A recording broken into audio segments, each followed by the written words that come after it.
Buenos días, espero que todos estén bien. Quiero comenzar agradeciendo a los ponentes presentes, el sociólogo Erly J. Ruiz y el antropólogo Juan Carlos Rey. Gracias por su asistencia y paciencia en lo que fue la planificación de esta conferencia. De la misma manera, queremos agradecer a nuestro patrocinante en esta oportunidad, Laboratorio Ciudadano. Nos complace nuevamente que tanto ONG como empresas privadas se animen a patrocinar este tipo de espacios con fines académicos. Finalmente, quiero darles las gracias a todos ustedes por estar aquí el día de hoy. Antes de comenzar con las presentaciones, quiero hablarles un poco de la iniciativa Impulso. Esta está integrada tanto por profesores de esta casa de estudios, como lo es el caso del profesor Erly, estudiantes de sociología y, como es el caso mío, egresados de otras universidades. El propósito de Impulso es alentar a la investigación académica mediante la presentación de trabajos y experiencias en el área. Está abierta a todo el público en la medida que busca ser un espacio para el diálogo y la integración académica. Y ya, siguiendo con las presentaciones, un par de avisos importantes. Ustedes van a poder hacerle preguntas y comentarios a los ponentes. Para ello van a tener 5 minutos. Como les comenté anteriormente, necesito que llenen esa planilla para que posteriormente le podamos pasar información sobre las siguientes actividades de impulso. Es importante lo de la letra legible porque en el pasado hemos tenido inconvenientes para pasar información justamente por eso. Y ya yendo con el primer ponente de la conferencia, el sociólogo Erly J. Ruiz, egresado de esta casa de estudios, magíster en filosofía de las ciencias humanas, actualmente se desempeña como profesor en el departamento de teoría social, hablando sobre el mundo de la vida cotidiana. El título de su ponencia es Representaciones Sociales Alternativas. Un aplauso para el profesor Erly, por favor. Bueno, primero que todo, bienvenidos. Muchísimas gracias por estar aquí. Ya llevamos 2 actividades en que queremos volver otra vez a esta, digamos, divorcio que padecimos hace unos cuantos años cuando nos separamos, sociólogos y antropólogos. No obstante, el esfuerzo de la universidad, o lo más que un esfuerzo de la universidad, no solo son sus profesores, sino también todos los estudiantes. Es una comunidad completa. Entonces me contenta mucho que estén aquí. Quiero decirles que esto es un ciclo que siempre van a estar invitados y que fundamentalmente nuestro interés es, más que sean clases magistrales, generar debates, diálogos y conversaciones que les puedan funcionar para sus investigaciones. Entonces, dicho eso, tal como comentó mi colega Sergio, mi ponencia se ha titulado Representaciones Sociales Alternativas. Yo voy a dividir mi ponencia, tenemos cada uno media hora, voy a dividir 10 minutos, voy a hacer una división bastante básica. 10 minutos para qué es representaciones, 10 minutos para qué es sociales y 10 minutos para qué es alternativo. Es algo bastante, digamos, Lego, quizás, como un Lego que se arma. Todo esto, y como verán, el título que nos trae a nosotros aquí, que nos en conjunto, a pesar de que puede ser un poco genérico, ¿no? La justificación disciplinaria, lo que está detrás de ello es quizás un poco esta idea que de repente está en el mundo, la vida cotidiana, es decir, no solo dentro de la academia, sino en general, de que vamos a decirlo, a causa de la situación, bien digamos, que estamos viviendo como país, entonces encontramos que hay diversas organizaciones o personas que están haciendo el trabajo académico que supuestamente deberíamos estar haciendo nosotros. No voy a andar en todo este problema político ni económico, sino que el punto es, más que quejarnos de que estén haciendo, vamos a decirlo, nuestro trabajo, la invitación es a pensar qué es nuestro trabajo aquí, ¿no? Para decir más que, ay, no, lo que hacen los demás está mal, eso no es sociología, por ejemplo, sino decir, bueno, si eso no es sociología, ¿qué es sociología, no? ¿Qué estamos haciendo por sociología? Y parte de todo, entonces, esa, digamos, anclaje. Dicho eso, entonces empiezo con mis primeros 10 minutos, hacer como un poco la introducción sobre la representación. Es decir, ¿qué comprendemos por representación? Entonces, fíjense, la primera clave o invitación que quiero invitarles a considerar es la representación a través de un filósofo norteamericano que se llama Nelson Goodman. Entonces, representar es referir. Sencillo como es. Es decir, voy a tratar de hacer todo mi, digamos, ponencia lo más, como si fuesen tweets. Algo así. Bastante sintético. Entonces, ¿por qué empiezo con que representar es referir? Fíjense, ya como les he comentado, mi interés es que, de algún modo, si hay un juicio aquí, es un juicio sobre nuestras disciplinas. Entonces, en ese sentido, yo como profesor del Departamento de Teoría Social, y ustedes seguro como investigadores me imagino que han enfrentado esta parte dentro de la formulación de un proyecto que se llama justificación. o marco referencial o marco teórico, ¿no? Entonces, fíjense, ahí entra un poco la invitación que hacemos para empezar a, vamos a decirlo, actuar en sentido de lo que sería la academia. Si he dicho que representar es referir, entonces cuando estamos hablando en una investigación, un proyecto de investigación que nos piden un marco referencial, entonces nos están hablando de un marco de representación. Es decir, las representaciones que yo tengo como investigador sobre lo que he decidido ser objeto de mi investigación. Entonces esto es importante, ¿por qué? Porque fíjense que cuando digo que me lo estoy representando, estoy haciendo una referencia y no estamos hablando de algo específicamente como una, vamos a decirlo, esencia o sustancia del objeto que estoy hablando. ¿Me explico? Es decir, fíjense, en el caso nuestro de los sociólogos, por ejemplo, nosotros vemos aquí a un autor que se llama Emile Durkheim. Emile Durkheim, espero yo que lo conozcan por allá, con las formas elementales de la vida religiosa. Pero nosotros aquí leemos un libro que se llama La edición del trabajo social. El trabajo es uno de los temas, vamos a decirlo, estructurales de la sociología. No obstante, en Teoría Social 1, a pesar de que está el objeto trabajo, las representaciones pueden ser distintas. Entonces, cuando uno se forma en sociología aquí, en Teoría Social 1, ve sobre el trabajo a Marx y ve sobre el trabajo a Durkheim. No se trata, aquí yo siempre le digo a mis estudiantes que no se trata que esto es Harry Potter y que tienes que elegir, ¿sabes? Gryffindor y Slytherin, ¿me explico? Para nada. De hecho, cuando se hace como que esa división, vamos a decirlo, muy de ídolos o partidistas, creo que lo que está detrás es esa idea de que no es una representación, sino que es una sustancia y una esencia. El punto universitario aquí o académico entonces es ese momento del marco referencial. Me vuelvo como los tweets. Imaginen que yo les pido que imaginen que Juan Carlos me contrata para pintar su casa y me dice, pinta el amarillo. Entonces, ¿cuántos amarillos no hay?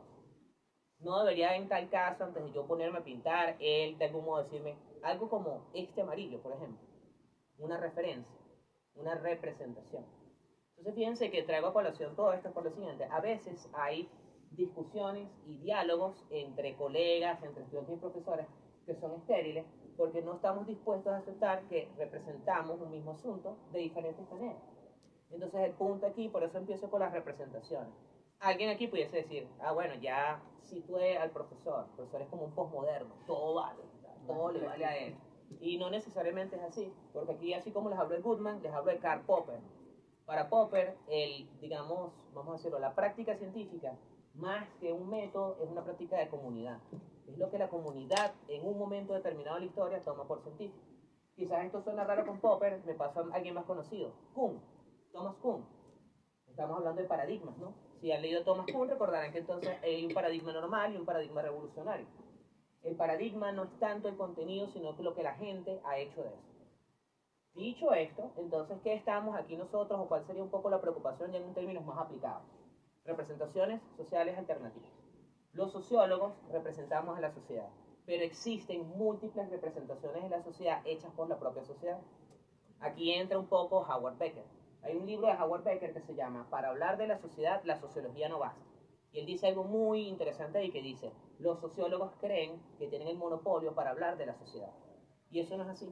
Constantemente todos estamos hablando de la sociedad. La cuestión es de qué manera representamos a esa sociedad. Así como digo que hay una representación del objeto, puedo no diluirlo más, sino decir, hay una representación también de la disciplina, ¿no? De lo que debería ser representativo de un antropólogo o de un sociólogo. Entonces, un poco a pesar de que estoy sonando muy abstracto, yo voy a tratar de ilustrar todo esto con una investigación que estoy haciendo actualmente, que se llama Movilidad humana en el arte secuencial de Shingeki no Kyojin. Movilidad humana en el arte secuencial de Ataque al Titan. Entonces alguien dirá, wow, pero ¿qué está pasando ahí? Fíjense, ahí hay una representación social, pero no hay sociología todavía hasta que alguien tenga esa representación.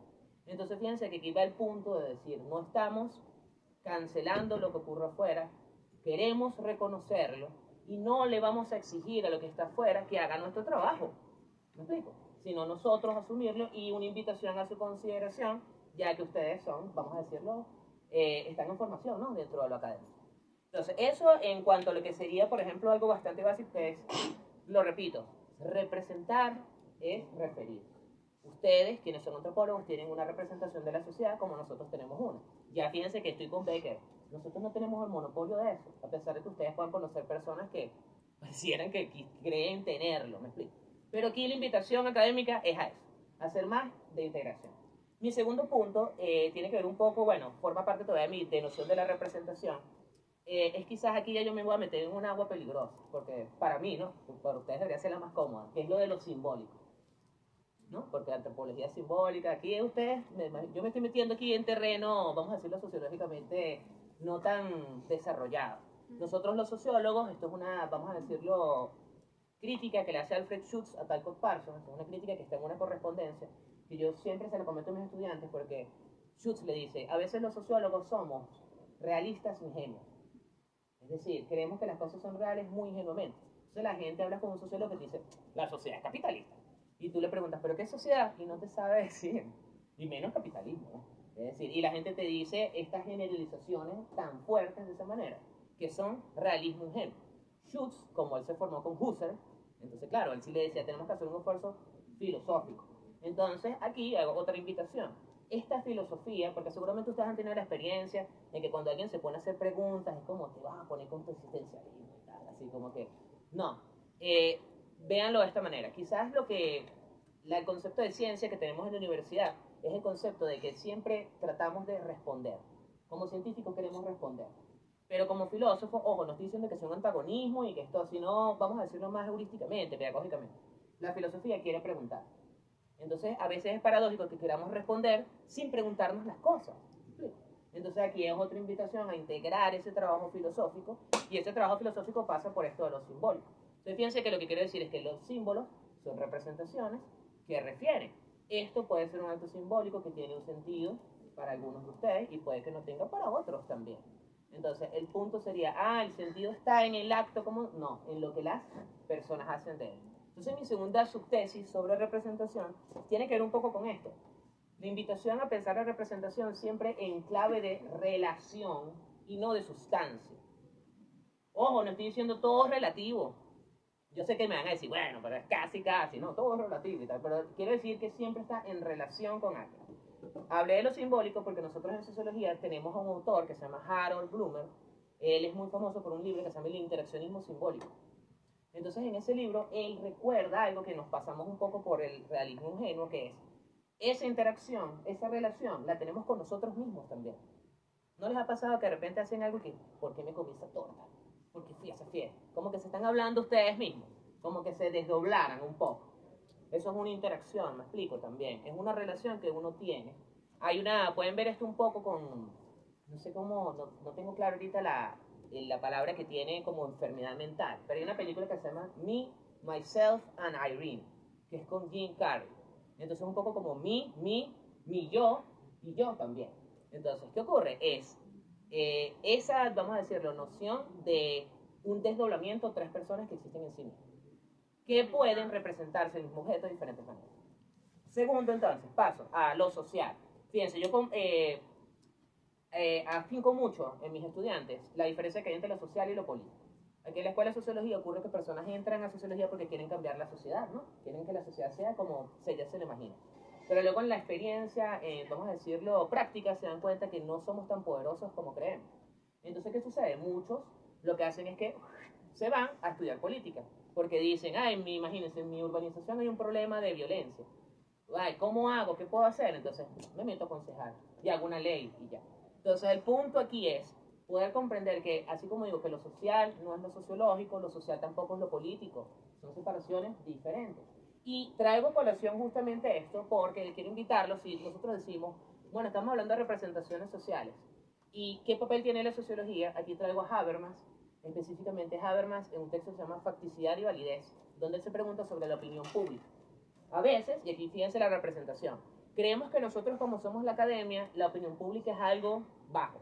Esto, ojo, no lo que inventamos nosotros. Esto viene desde inclusive los griegos cuando hablan de la episteme y la doxa, ¿no? Entonces a veces creemos que como somos académicos decimos, esa Shinjeki no Kyojin, eso es doxa.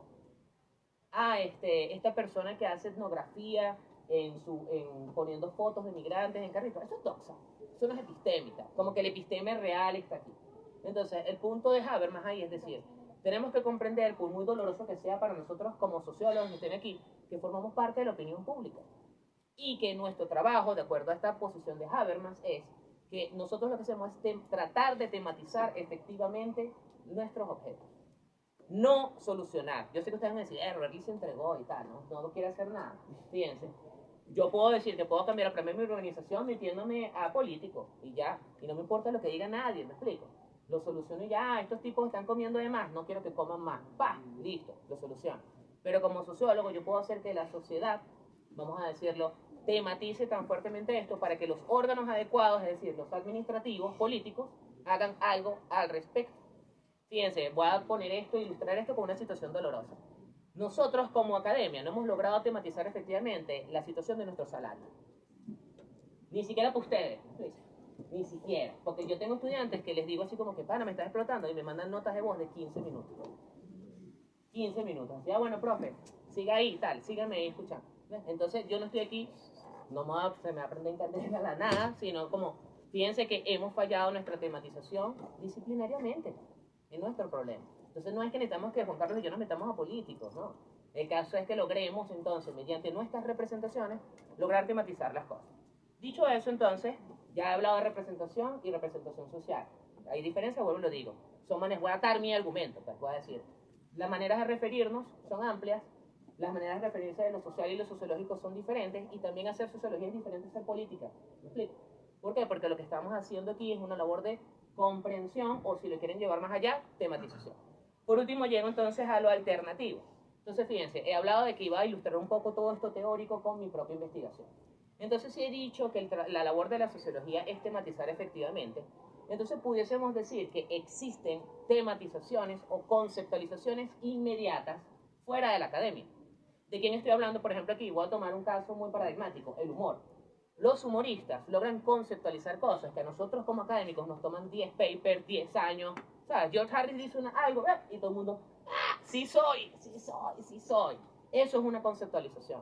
El humor es una tipificación inmediata, logra conceptualizar. Pero ahora fíjense, yo no voy a agarrar y decir, no, que maten a George Harris y tal, no, para nada, sino, así como ellos logran conceptualizar, esa es la alternativa, ¿no? La cuestión sería, eso necesariamente no es sociológico.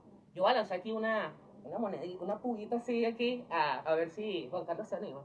Porque, fíjense, yo ayer leí un término, Juan Carlos, que era, decían algo así como chavismo sociológico. Y entonces yo entonces me recordó el daño antropológico. Eso es lo que quería, sí. Por eso decía como, sí, es que hay un daño antropológico. Y yo, ¿cómo es ese daño antropológico? ¿Cómo es este chavismo sociológico? Yo no quise preguntar. Lo dejé así y dije, bueno, ¿por qué? Porque es una representación social, ¿me explico?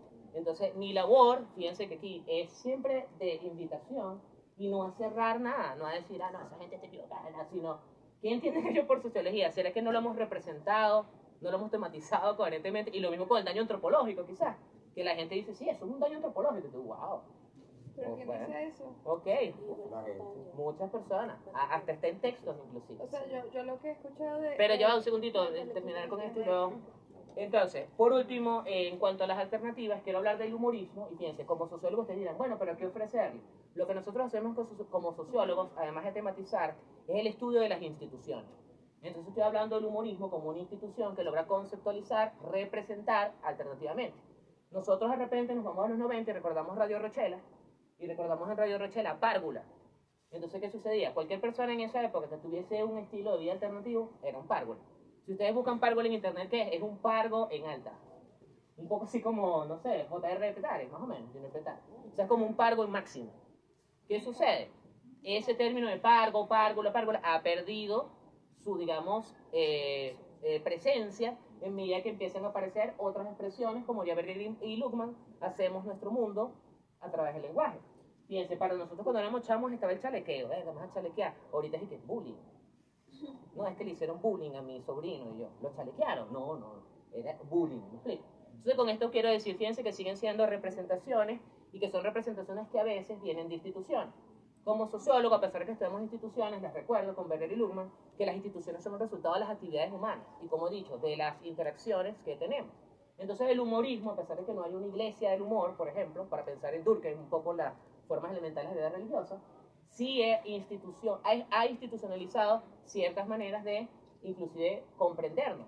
Por ejemplo, cuando aparecieron todos estos humoristas que se ponían una franela y hablaban así como si fuesen las mujeres venezolanas, que creo que todavía lo hacen. ¿Cómo se llama él? A la Madrid, Marco Música, todas estas personas, ¿no? Entonces fíjense que ahí estas personas están haciendo una representación alternativa, pero no iría para decir, están haciendo sociología. No diría que, no, George Harris es un alto sociólogo, ese pan está, ¿sabes? Estaría diciendo, hace una representación social alternativa, esa representación es una conceptualización inmediata.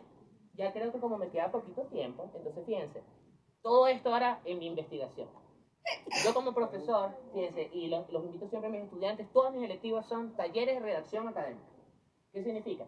Yo he leído aquí de mis estudiantes textos que son tan brillantes que ni yo era así cuando estudiaba. Los reconozco, me encanta. Y siento que todos ustedes pueden publicar en revistas arbitradas. Las revistas arbitradas nosotros no solo publicamos en revistas para ascender y tener estatus, sino para estar en constante evaluación. ¿Por qué? Porque la revista arbitrada, tú envías algo que se evalúa a doble ciego por tus pares. Él no sabe quién está evaluando y tú no sabes quién te está evaluando a ti también. Entonces esto no es algo solo para los profesores, esto es para todos los investigadores. Como dijo Sergio, el propósito de todo esto es que una invitación a la investigación, articulación a la investigación. Entonces, fíjense, yo estoy trabajando y en mis últimos 5 minutos con movilidad humana, movilidad humana en el arte secuencial de Shingeki no Kyojin. Entonces, ¿qué digo? Fíjense, primero, si digo que hablé de que había una representación y unas referencias, debo tener referencias de qué es movilidad humana. Esas referencias, para que sean sociológicas, entonces trato de, como dije hace rato con Popper, de que sean personas, vamos a decirlo, reconocidas en el ámbito sociológico. Entonces, fíjense, voy a hacer unos spoilers aquí, se les recomiendo que vean eso, es buenísimo, si no, tápense los oídos. Ok, voy, entonces. El primer autor que tomé, ojo, es cuando pasa al lado de Shingeki no Kyojin. El primer autor que tomé es George Simmel, es un clásico de la sociología. Para Simmel, la movilidad humana es la aventura. La gente se mueve al país no solo por necesidad, sino porque quiere aventurarse a otras cosas, no sabe que se va a conseguir. Por el otro lado, ahí entonces toma Bauman en un libro particular que se llama Vidas desperdiciadas. Ahí está la noción de que también, por ciertas circunstancias, la movilidad humana es una necesidad. Fíjense, hace rato hablé de que no tematizamos nuestra cuestión. De acuerdo a Bauman, nosotros dos somos superfluos para la política que está reinando actualmente aquí. Somos superfluos, es decir, ellos para nosotros, si comemos, si damos clases, a ellos no les importa. Lo que importa es el patrimonio, ¿me explico? La sal y la cosa. Pero nosotros somos superfluos. Desde Bauman, ¿me explico? Ustedes dirán, pero se puso oscuro esto, no me voy a hablar de comiquitas. Sí, vamos a las comiquitas. Dije que las representaciones son símbolos, entonces debo tener un símbolo de la libertad y un símbolo de la superfluidad. Si se han visto Attack on Titan, Shingeki no Kyojin, ¿quién es el símbolo de la libertad? Eren Jaeger. Eren es el símbolo de la libertad. Aquí va el spoiler. Alguien puede decir, pero ya va, hay un momento en que Eren tiene una reflexión llorando y dice, soy esclavo de la libertad. Es decir, que también está la necesidad. Es decir, que no es, me queda más, yo pensaba que me... bueno, perfecto, porque así todo lo hablo en la ilustración. Entonces, Eren Jaeger es el, digamos, símbolo de la libertad. Y el símbolo de la superfluidad es, vamos a decirlo, el gentilicio de Eren Jaeger. Es decir, él como un eldiano. Entonces, los eldianos todos son básicamente refugiados. Están refugiados en Marley y están refugiados en Paradis también. Entonces, ¿qué ocurre? Fíjense que yo empiezo a decir, miren, ahí está un tema de migración en un anime que de repente todos podemos ver y como universidad logramos, si tematizamos efectivamente, salir de la universidad, pana. O sea, que nuestros artículos, a mí me duele mucho, no sé si te pasa a ti, Juan Carlos, a mí me mandan los digamos, ensayos, trabajos finales en las pantallas con mi nombre. Trabajo early.do. Si ahorita abrió una religión early.do. Entonces yo pienso, wow, ¿por qué no le ponen su nombre? ¿Por qué no lo titulan como una obra? ¿Me explico? Porque son trabajos, ¿me explico? Es algo que hago para Early, que no sé qué. ¿Y qué sucede? ¿Quién termina leyendo eso? Early. ¿A usted no le gustaría que sus trabajos los leyeran otras personas? Más allá de la antropología, más allá de todo eso. Eso no debería ser nuestra, vamos a decirlo, extensión como universidad. Nosotros hacemos docencia, investigación y extensión. Eso no debería ser nuestra extensión de la universidad. Entonces, ¿qué ocurre? Tenemos que ser vanguardistas. Cuando yo le digo a mis estudiantes que estoy tratando migración, todos dicen, y yo los comprendo, les entrego mi corazón. ¿Por qué? Porque cuando yo estudiaba, me decían que petróleo, rentismo, me puedo morir, me quiero morir. ¿Me explico? Entonces, cuando yo le digo a alguien, estoy trabajando migración, me quiero morir, y yo, no, entrega tu corazón, no pasa nada. ¿Qué quiero decir? No hemos conseguido representaciones sociales, sociología alternativa, para que nosotros en ese, cuando ustedes lean el manga, vuelvan a verlo, digan, wow, todo esto estaba aquí. Sí estaba ahí, pero ¿qué? No estaba explícito. Se tuvo que hacer un trabajo, vamos a decirlo, teórico. Por eso la representación, que yo dije que es un símbolo, lo lleva más allá. La representación es una metáfora. Y una metáfora, fíjense, como por ejemplo Bauman dice, la sociedad es líquida, y todo el mundo, claro, la sociedad es súper líquida, aquí está la sociedad y tal. Eso es una metáfora. Eso es una metáfora. No pasa nada con aceptar que hacen metáforas, porque fíjense, ya Sergio lo dijo, yo soy del departamento de teoría social. Yo le digo a mis estudiantes, yo soy del departamento de metáfora social. Yo soy como un poeta, básicamente. ¿Me explico? Porque ¿quiénes hacen las metáforas? Los poetas. Entonces, ¿qué ocurre? La representación que tenemos, lo dije hace rato, mentalmente como académicos, y que yo estoy en el episteme, yo soy serio, yo soy sustancial, yo no sé qué, yo no voy a hablar con ese huevón de migración de comiquitas. Fíjense. Fíjense qué palabra tuve que utilizar yo para meter mi materia aquí. Arte secuencial. El arte secuencial, pues yo ponía migración en las comiquitas de Shingeki no Kyojin, y ¿qué pasa aquí? Tal, este tipo comiquitas así, iba a publicar eso, no puede ser. Entonces, fíjense, tengo mi primera representación.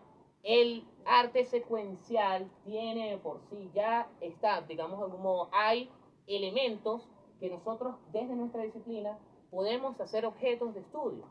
Y a veces el problema es que creemos que vamos a hablar de Shingeki no Kyojin, como por ejemplo, yo ahorita, lógicamente ya yo me vi el anime y me leí el manga, hace tiempo. Pero fíjense dónde estoy en mi investigación ahora. Les hablé un poco de Howard Becker. Howard Becker en ese libro y en otro libro que les recomiendo muchísimo que se llama Manual de Escritura para Científicos Sociales. Dice, los profesores usualmente muestran los resultados, no muestran cómo hacen las cosas, no muestran los procesos, no muestran cuando fracasan, no muestran nada de eso. Hay unos que ni siquiera resultados tienen. Sí mismo. O sea, que van y dan solo clases, ¿me explico? Que quieren, los evalúan ustedes y no se dejan evaluar por sus pares. Eso para mí es privatización de la educación, es inclusive un acto de corrupción. Entonces Howard Becker, fíjense que ya tenía esta preocupación. ¿Y qué ocurre? Nosotros ahorita, o parte de lo que quiero cerrar mi intervención es con los fracasos que he tenido. ¿Me explico? Quiero que sepan que investigar es fracasar también. Es decir, que uno no es, yo siempre utilizo la metáfora del béisbol. Ahorita tenemos a Acuña, ¿no? Acuña MVP. Bueno, ¿qué ocurre? Acuña su averaje puede ser 350, máximo. De 1000, ¿me explico? O sea, que no la batea todas. Él no batea ni la mitad, ni siquiera, ¿me explico? Y sigue siendo buenísimo, sigue siendo el MVP, que no está hablando mal de Acuña. Entonces, así como podemos comprender a los MVP que no las batean todas, sus profesores también. Yo espero que en algún momento les hayan hablado sobre el político y el científico de Max Weber, específicamente la ciencia como vocación, donde Weber, imagínense, ya hace 100 años, dice, nuestros estudiantes esperan que los profesores seamos como los caudillos, o los capitanes del equipo de fútbol y tal. ¿De qué sucede? Uno se cree eso y uno no le quiere decir a un estudiante, ¿qué opinas de Siria? Verga, no sé ni dónde queda. Porque me da pena, me voy a rayar como profesor de teoría social, ¿no? Entonces cuando tú me dices a mí, no, profe, yo quiero investigar sobre el análisis simbólico del chicle. No, eso no es antropología, eso no es sociología, sencillamente porque yo no lo sé. Porque no lo sé. Es decir, es la representación que tengo mía del episteme. Entonces, cierro con mis fracasos, que es lo siguiente, fíjense. Yo soy un tipo que, como dice Becker, creo que uno tiene que leer, pensar y escribir, y hacer las cosas, todos son momentos diferentes. Cuando tú tienes mucho tiempo siendo profesor, notas cuando te envían un trabajo que lo escribieron mientras le fueron pasando páginas al libro. Así que, mira, me hablaba de la página 5, página 7, porque nuestro trabajo es leer. Eso se nota. No, yo también noto el chat GPT, se nota también. ¿Y saben cómo se nota? Porque yo me gusta escuchar a la gente hablar. Y luego cuando tú dices, este pan habla así y escribe así, hay un salto ahí cuantitativo muy fuerte. Entonces fíjense que nosotros somos profesionales, ¿no? Profesionales en esto. Entonces, ¿qué quiero decir? Leo y luego hago bosquejos. Yo creo que incluso a quien le interese, yo lo puedo pasar, porque fíjense, este es como, a quien me he visto, siempre tengo este librito así que es como mi Biblia, una cosa así, como mi catecismo. Miren unas partes en que la letra es como para volverse loco. Yo se lo voy a pasar, no tengo problema. Al punto al que quiero llegar es, siempre hago un bosquejo de mis ideas, pienso y hago un bosquejo, así como un dibujo. Y luego hago ese bosquejo un poquitico más amplio, escrito. Y luego es que me siento en la computadora, ¿me explico? Nunca me siento en la computadora con la hoja blanca sin saber qué voy a hacer. Y ese es el miedo que tenemos muchos como investigadores. Que voy a escribir, pospongo, y al final hago todo junto a la vez. Tienen que leer, bosquejar, escribir. Siempre que me siento en la computadora, yo trabajo 45 minutos. Ahora, ¿dónde está el fracaso primordial? Fíjense, el manga de Shingeki no Kyojin son 140 capítulos. Cada capítulo son 50 páginas. Entonces, ¿qué pasaba? Yo escribí mis dos partes en mi artículo, en mi investigación, Simmel, ya lo tenía, la fundamentación del arte secuencial, y cuando ya iba a mi condición empírica, ¡wow! Es demasiado, ¿me explico? Entonces ahorita estoy releyendo el manga otra vez, pero desde la movilidad humana. Ya yo sé cuál es la historia, ya yo sé quién mata a quién, ya yo sé quién es Titán, ya yo sé todas las cosas. Pero ahora cuando lo leo desde la movilidad humana, puedo tomar ciertas cosas. Entonces, fíjense que con esto quiero terminar. Este artículo todavía no está publicado, es el resultado de mi electiva que tengo actualmente, que se llama Arte Secuencial para las Ciencias Sociales. Esto es una electiva que propone inclusive que uno termine haciendo un artículo o un arte secuencial sobre algo. Por ejemplo, hay un estudiante que quiere hacer un cómic sobre Goffman, específicamente el Stickman. ¿Para qué? Para decir, mira, Goffman, que es un autor muy citado, de repente, ¿qué tal si se extiende en otra manera, en otra forma? Entonces, por último, y ahora sí termino, con una publicidad. Como verán, esto todo es autogestionado, ¿no? Todo esto es autogestionado, nos vieron sudando, nos vieron cargando cosas. Entonces, para que todas estas actividades sigan ocurriendo, estamos vendiendo esa obra de David Smilde, que es un libro, lo estamos vendiendo por $10, es una compilación de artículos sobre paradigmas actuales de la religión. Y bueno, eso fue todo. Muchas gracias.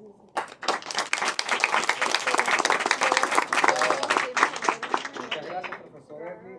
La planilla que pasé en el inicio, ¿por dónde va? Ok, importante que la rellenen, sobre todo los que acaban de llegar. Y ahora pasamos con el segundo ponente de la conferencia del día de hoy, el profesor Juan Carlos Rey, egresado de esta casa de estudios con estudios de maestría en Historia de Venezuela en la Universidad Católica, además de cursante de múltiples diplomados y cursos. El título de su ponencia, se lo voy a decir a continuación, es... Yo quería hacer una pregunta. Las preguntas se van a hacer todas al final. después, después hacemos una discusión. El título de la ponencia del profesor Rey es Pensando la antropología desde su motivo y su justificación. Un aplauso para el profesor Rey, por favor. Gracias por los aplausos, esperemos que al final puedan aplaudir otra vez y no sea abucheo. Siempre es un poquito complicado después de este bombardeo que nos dio el profesor Erly.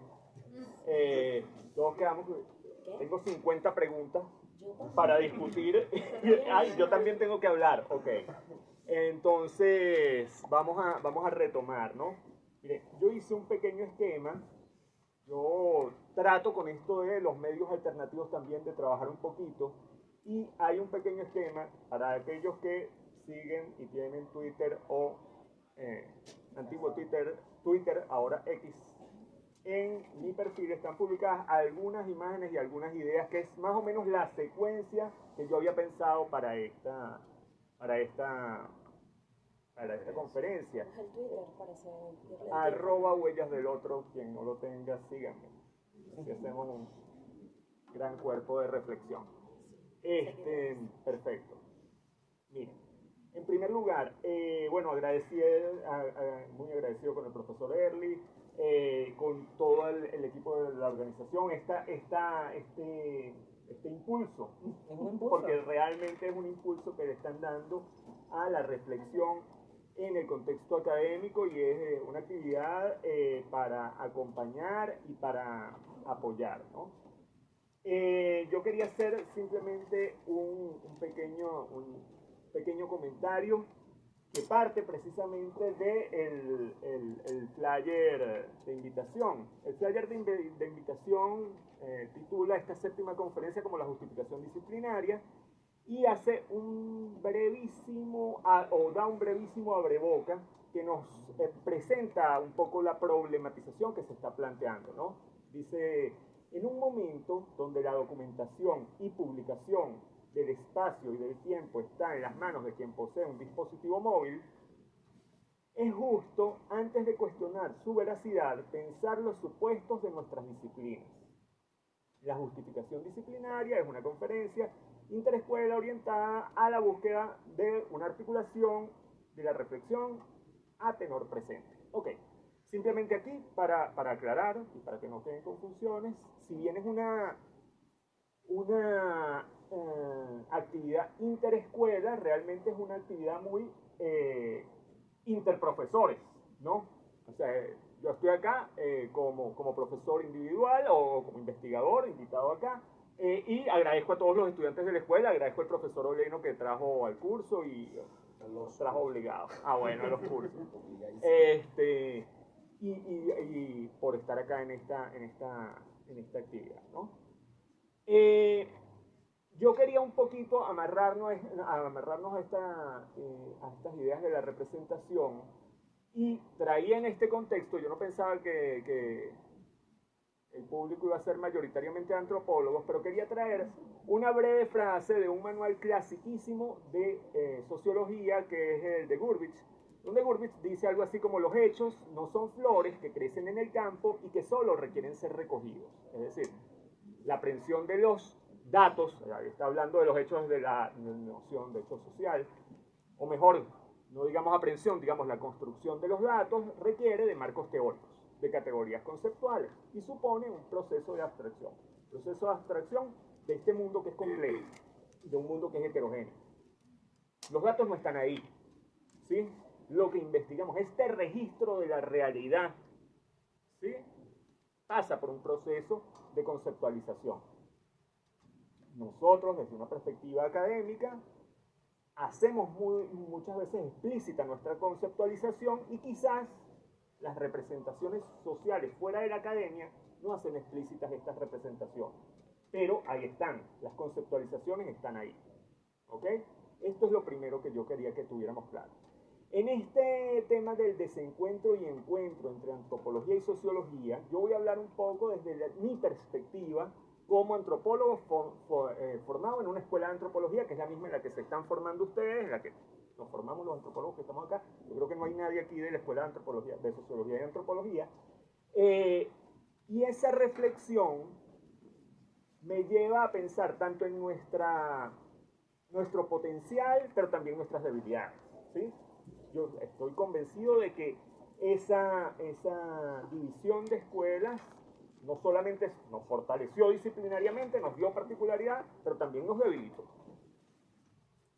Cuando nosotros vemos los objetivos, las dinámicas a partir de las cuales se creó la Escuela de Sociología y Antropología en 1953, y eso lo pueden ver en otro tuit que está en ese hilo, vemos que la escuela se crea en el contexto, obviamente en el contexto político del nuevo ideal nacional, ¿sí? Y había hasta cierto punto mucha claridad en ese convenio con la Universidad de Wisconsin, que fue el que creó la Escuela de Sociología y Antropología, de cuál era el papel del investigador social y cuál era el lugar del sujeto objeto de observación. En ese tweet hay unas láminas de una excursión, expedición, ya no sé cómo lo llaman, que hicieron los estudiantes de Sociología y Antropología a la península de Macanao. Y bueno, queda ahí para ustedes, dice, universitarios conocen a su pueblo. Estudiantes de Sociología y Antropología hicieron una excursión a Macanao y en uno de estos, al final del artículo, dice algo así como que, bueno, y estos datos nos dirán la realidad de cómo es esta gente. Ojo, el papel del investigador, el investigador social, su posición de autoridad ha sido sumamente cuestionada en la antropología. Y sobre todo en esta antropología de la segunda mitad del siglo XX para acá. Esa antropología que comenzó a reflexionarse en la década de los 60. Ojo, esto no pasa solamente en la antropología, esto pasa en todas las ciencias sociales. Pasa en la academia en sí. ¿Sí? No explicamos el Mayo francés y toda la reflexión de la renovación universitaria sin esa reflexión con respecto al papel del investigador. Ok. En antropología, la crisis de las representaciones es una crisis que viene desde tiempo atrás. Los antropólogos posmodernos, en este caso pienso en James Clifford,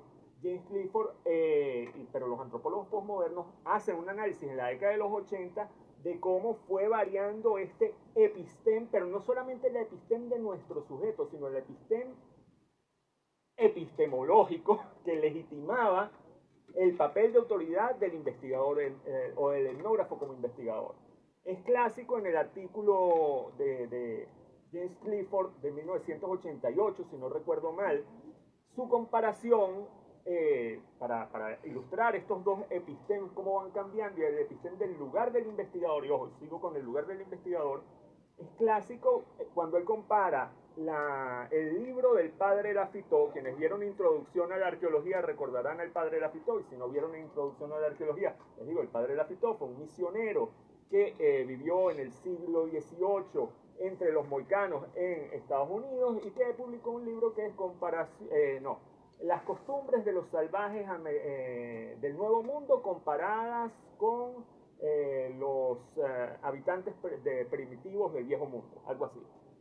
Lo interesante de la comparación de este libro con otro libro que es clásico para la antropología, que es Los Argonautas del Pacífico Occidental, de Malinowski, de 1922, es decir, 200 años entre uno y otro, lo interesante es que ambos libros en su contraportada, no sé, se opone a la portada, sí, tienen dos imágenes. El libro de Lafitau, ¿qué tiene? Tiene una figura femenina escribiendo bajo la inspiración de dos querubines, una figura vieja y anciana que metafóricamente representa el tiempo, y el tiempo le está señalando un cuadro donde giran los planetas, y ella tiene enfrente, esta figura, una serie de piezas antiguas de indígenas americanos y el mundo clásico.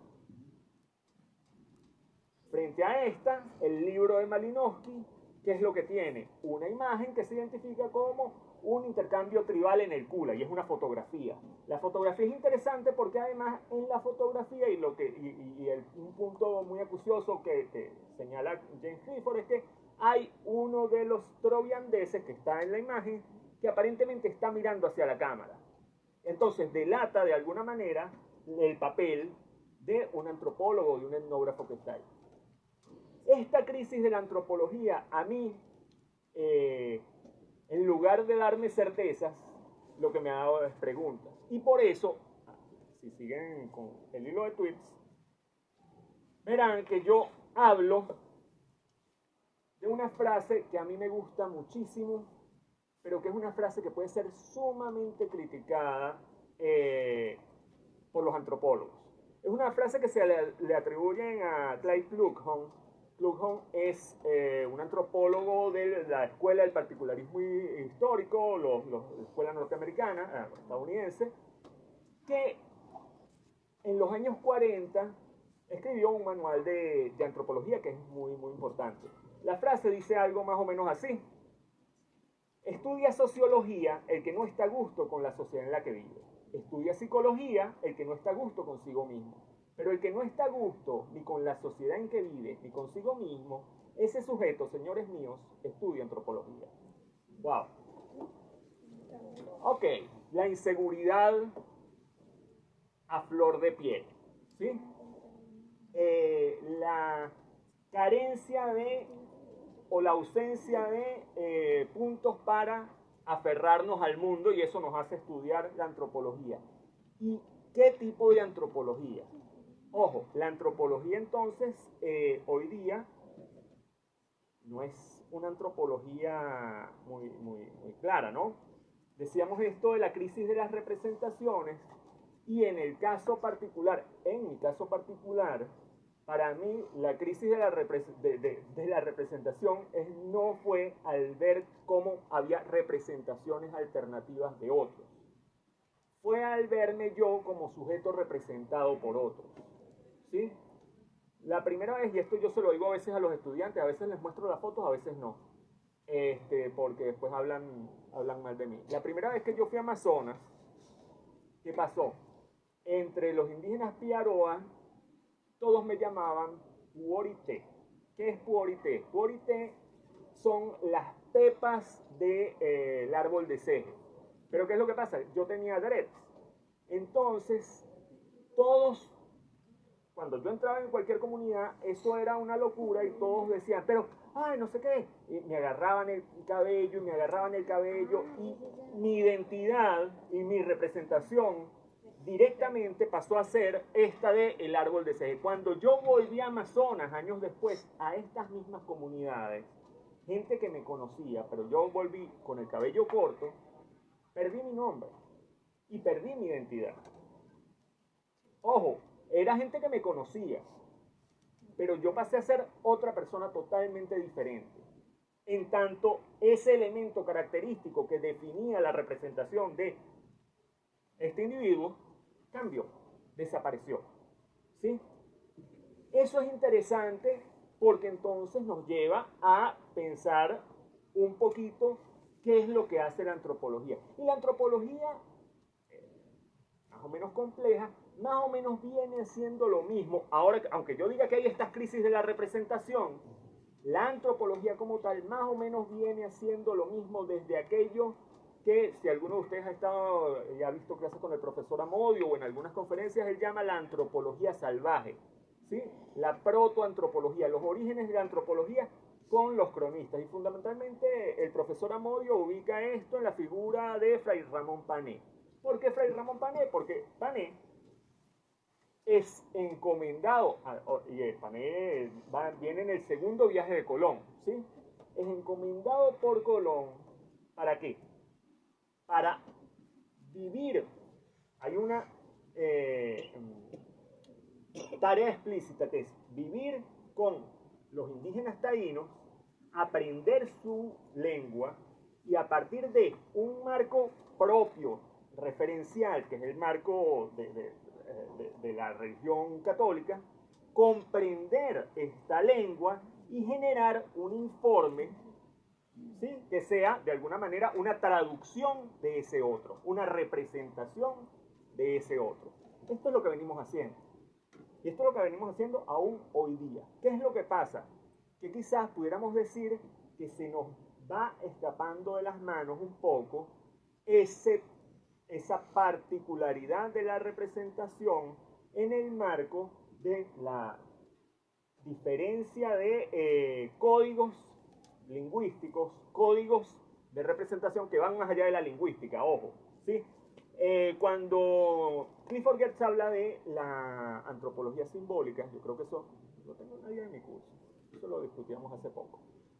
Cuando Clifford Geertz habla de la antropología simbólica y habla de códigos de sentido y significado, que son, o define la cultura como un entramado de códigos y sentidos y significados, que lo que debe hacer el antropólogo es descifrarlos a partir de lo que él llama la descripción densa. ¿A qué vamos? A entender los sentidos que están detrás de lo evidente. Clifford Geertz habla de hace unos ejemplos con los guiños, ¿sí? Habla de la persona que tiene un tic en el ojo y un guiño. Ok. Habla de la persona que ese mismo tic lo utiliza para transmitir un mensaje, ¿sí? Un mensaje de complicidad. Estoy diciendo algo, pero guiño. Pero habla también de la persona que se pudiera estar burlando de aquel que guiñó. Y también hace el guiño porque lo vio. Descubrí ese acto de complicidad, quizás con una exageración. En todo caso, dice Clifford Geertz, una descripción plana de esto solo hablaría de guiños. Una descripción densa, una descripción profunda, hablaría de los sentidos que están detrás de estos guiños. Ok. Para mí esto no tiene que ver, para mí no, para la antropología esto no tiene únicamente que ver con mensajes explícitos. Todas nuestras relaciones sociales tienen unas cargas simbólicas, ¿sí? Tienen cargas de sentido. Por ejemplo, una oportunidad, y aquí me voy un poquito también a lo anecdótico, en una oportunidad, era un congreso, era un evento que tenía que ver con erradicación de la pobreza y políticas de protección social. Estaban funcionarios de Venezuela y había una serie de funcionarios también chinos. Ambos hablaban de la construcción de espacios para el cuidado y residencia de adultos mayores, ancianatos. No sé cuál es el término políticamente correcto con estos cambios, pero bueno, espacio de residencia para adultos mayores. Lo interesante de esto es que hablaban y comparaban cómo funcionaba la política de ancianatos acá, cómo funcionaba la política de ancianatos allá, y si estos tenían tales cosas. Lo interesante de todo esto es que conversando fuera de las mesas, cuando uno empezaba a indagar un poco el sentido, bueno, para mí el sentido del ancianato entiendo que un sentido social más o menos plano que pudiéramos darle, que hay unos derechos adquiridos de una persona que cuando llega a ser adulto mayor, ha trabajado un tanto tiempo en su vida, no puede quedar desamparado, el Estado debe proteger estos derechos individuales, no sé. Lo interesante con esto es que, y esto yo asumo que es la visión no solamente de los funcionarios, porque yo solamente escuché hablar a los funcionarios, pero no como funcionarios, sino como un intercambio simple. La visión de ellos no tenía que ver para nada con derechos del adulto mayor. Ellos decían, no, es que el tema es que esto es muy bueno porque si el Estado se ocupa con una inversión X y da garantía de cuidado a los adultos mayores, esto libera a las familias del peso y responsabilidad de tener que cuidar al adulto mayor y eso permite que toda la familia sea productiva. Mira, ¿de qué me estás hablando? Son dos visiones totalmente diferentes y el símbolo concreto, la construcción del ancianato y una política de protección social puede ser exactamente la misma, ¿sí? Aquí voy un poquito de alguna manera a despertarles la curiosidad con respecto a esto que decía Erlich. A veces utilizamos un mismo término para hablar de algo y creemos que estamos hablando de lo mismo y detrás hay unas lógicas y unos sentidos totalmente diferentes. Ok. La antropología de alguna manera debería buscar en esto. Ahora, la pregunta real. Hay una división de la Escuela de Sociología y Antropología. Y de pronto ustedes, estudiantes de Antropología, todos son del ciclo básico, los que están acá todavía. ¿No? ¿Sí? ¿No? Tal vez. No lo sé. Ok. Por eso es ciclo básico. Ciclo básico, o sea, departamentales después del sexto. Ok. En todo caso, la mayoría de los estudiantes de Antropología eran, qué bonito, pero en la escuela de antropología tenemos arqueología, tenemos antropología física, tenemos lingüística. ¿Cuál es la relación que hay en esto? Ojo, esta es la tradición académica de los Estados Unidos de los 4 departamentos. Esto más o menos lo saben, ¿verdad? El asunto es que la antropología es una y sigue siendo esta. ¿A qué voy? ¿Por qué en la antropología hacemos estudios de antropología física dentro de la escuela de antropología? Estudios que se diferencian y que marcan una distancia con los estudios de nutrición o los estudios fisiológicos. ¿Por qué? Porque hay una tradición de medir gente, medir cráneos, medir y hacer morfologías craneales y tal en la antropología. Chévere. Pues hay una historia que viene del siglo XIX, donde entendíamos y representábamos cultura amarrada a raza. Y entendíamos que eran una misma cosa, y que eran condicionantes una de la otra. Los antropólogos medimos y hacemos determinaciones antropométricas, y la tradición de la antropología física viene de esa comprensión de cultura y raza, ojo ese concepto de raza, amarrados y de la mano. Pero si eso ya conceptualmente y de alguna manera, ni siquiera epistemológicamente, sino ontológicamente hemos entendido que aquí no hay relación, ¿por qué seguimos en esta dinámica? Ojo, después arqueología. ¿Por qué nosotros hacemos arqueología? ¿Por qué en la escuela de antropología hacemos arqueología? Y no hacemos como hacen los europeos. La arqueología está en las escuelas de historia, la prehistoria, ¿sí? Eso tiene que ver también con una relación histórica que viene de cómo se comprendía el pasado en la academia en los Estados Unidos, y el pasado en la academia de los Estados Unidos es un pasado histórico. ¿Quiénes son los fundadores o los antecesores, los ancestros de los académicos de los Estados Unidos a principios del siglo XIX? Los padres fundadores. Y antes de ellos, la gente que vino en el Mayflower. ¿Sí? Y antes que ellos, los europeos. Y Grecia y Roma y por allá. Ahora, si hay una disciplina que estaba encargándose de los nativos americanos, esa disciplina fue la que comenzó a desarrollar arqueología.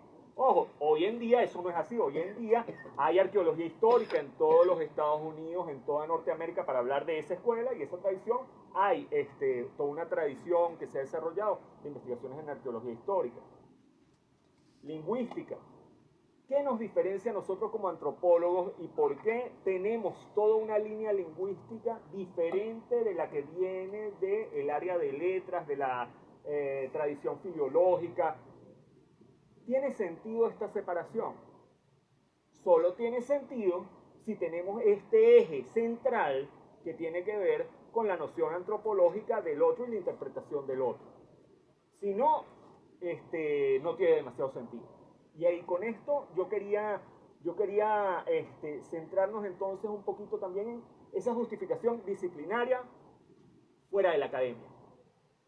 Había un profesor que debe haber estudiado acá en la década de los 80 que decía muy contento en una conferencia: no, yo estoy muy contento porque miren todos ustedes acá, en los 80 cuando yo estudié y entré a estudiar en la escuela, ninguno de mis compañeros de bachillerato sabía lo que era la antropología. Miren todos ustedes acá. Yo pensaba, calladito, pero es que yo entré a finales de los 90, 20 años después. Ninguno de mis compañeros de bachillerato sabía qué era la antropología. Incluso algunos de mis compañeros en el salón tampoco lo sabían cuando llegaron.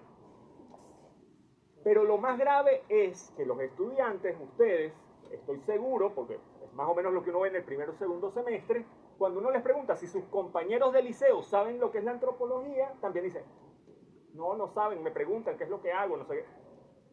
De alguna manera ha habido un desencuentro entre sociedad, espacio social, ese allá afuera, fuera de la universidad, y nuestra justificación. Esto no les pasa tanto a los sociólogos, ojo. Hay por lo menos una imagen de qué es la sociología y para qué sirve. Pero los antropólogos tenemos un problema grave, y es un problema que es fundamental hoy en día cuando nos estamos revisando nuestra escuela. Yo siempre les digo también en el curso, la Escuela de Antropología de Sociología y Antropología en la Central se fundó más o menos de manera contemporánea al, ¿cómo se llama? Bueno, al espacio de formación de licenciatura en Colombia, ¿sí? Más o menos los primeros espacios, Paul Rivet estaba en Colombia, aquí estaban fundando la gente de Wisconsin esta escuela. Hoy día en Colombia hay 14 escuelas de antropología, 14 espacios de formación de la antropología en pregrado, con bastante conciencia y bastante salida laboral para los antropólogos, muy orientada al perfil antropológico. Hoy día tenemos esta escuela de antropología, sigue siendo la única escuela, y el programa de licenciatura de Luz, que es un programa que han tratado de hacer cosas, pero todavía tienen muchas limitaciones. Seguramente, y ahí voy a decir las cosas que no le gustan, que no me gustan a mí tampoco decirlas. Si el día de hoy se acabara la escuela de antropología, el país no vería ninguna diferencia. Y eso es gravísimo. Pero y aquí viene la pregunta: ¿es responsabilidad de los antropólogos? ¿Es responsabilidad del país darle valor, representar el conocimiento antropológico dentro de la sociedad y darle sentido a ese conocimiento? Es que no nos paran bola. Sí, es verdad. ¿Es solamente desde una dirección o es desde dos direcciones? Y aquí están los retos, yo pienso, de la justificación y el por qué y para qué hacemos antropología. Cómo darle el valor a la antropología social, y aquí yo sí diría políticamente, ¿ok? No para que hagamos política, sino que dentro del marco de reflexión política, el conocimiento antropológico tenga un valor. Aquí hay algunas cosas que podemos revisar en la reflexión final, pero entonces aquí simplemente yo quisiera decir, entonces, ¿cuál es el papel de la antropología hoy día? Si decimos que hay crisis en las representaciones, crisis en la legitimidad, en el Venezuela no importa la antropología, porque seguimos con la antropología. Yo creo que la antropología es fundamental, ¿sí? Pero es fundamental sobre todo como articuladora de estos desencuentros, digamos, semióticos. Y aquí podríamos recordar cómo Lévi-Strauss hablaba de Saussure, y Saussure decía que había una disciplina que aún no se había inventado, que era una disciplina que tenía que ver con el contexto de símbolos, signos, tal, que debía ser la semiótica, y Levi-Strauss decía, no, esa es la antropología. ¿Sí? Entonces, ¿es posible una antropología académica totalmente de interpretación? Sí, desde sus condiciones, desde sus particularidades, y aquí sí diré una cosa que le gusta mucho a los postcoloniales, quizás a los posicionada, claramente posicionada. Ojo, y esto no tiene que ser por ser postcolonial, o sea, pero sí donde sus planteamientos teóricos y sus presupuestos sean explícitos. Yo les decía siempre a los estudiantes, esto es un poco como la metáfora que se utiliza en la mayoría de los libros de ciencias sociales de los sabios ciegos y el elefante. Los sabios ciegos, hay una serie de 6 sabios ciegos en una habitación, en esa habitación meten un elefante, unos tipos que querían poner a prueba la sabiduría de estos sabios. Pero como son ciegos, cada uno agarra solamente una parte del elefante y cada uno describe un animal totalmente diferente. Lo importante aquí es estar muy claros de que todos somos sabios ciegos, pero estamos en un punto, y desde ese punto es que vemos este elefante, y ese punto siempre puede cambiar y siempre podemos hablar con otros sabios ciegos para brindar una visión más integral y holística del elefante. No voy a hablar mucho más, simplemente voy a decir, ahí en el último tweet también se propone una idea que a mí no me atrae, pero me parece demasiado romántica, que tiene que ver con el papel de la antropología, ya no como una disciplina en el sentido epistemológico, sino como una metaantropología como filosofía en el sentido ontológico, que pudiera ser, como diría el profesor Esteban Emilio Monzonghi, de alguna manera una alternativa para un mundo futuro y un mundo donde todos queremos sobrevivir. No les digo más, vamos más bien al espacio de preguntas, porque si no... Un aplauso para el profesor.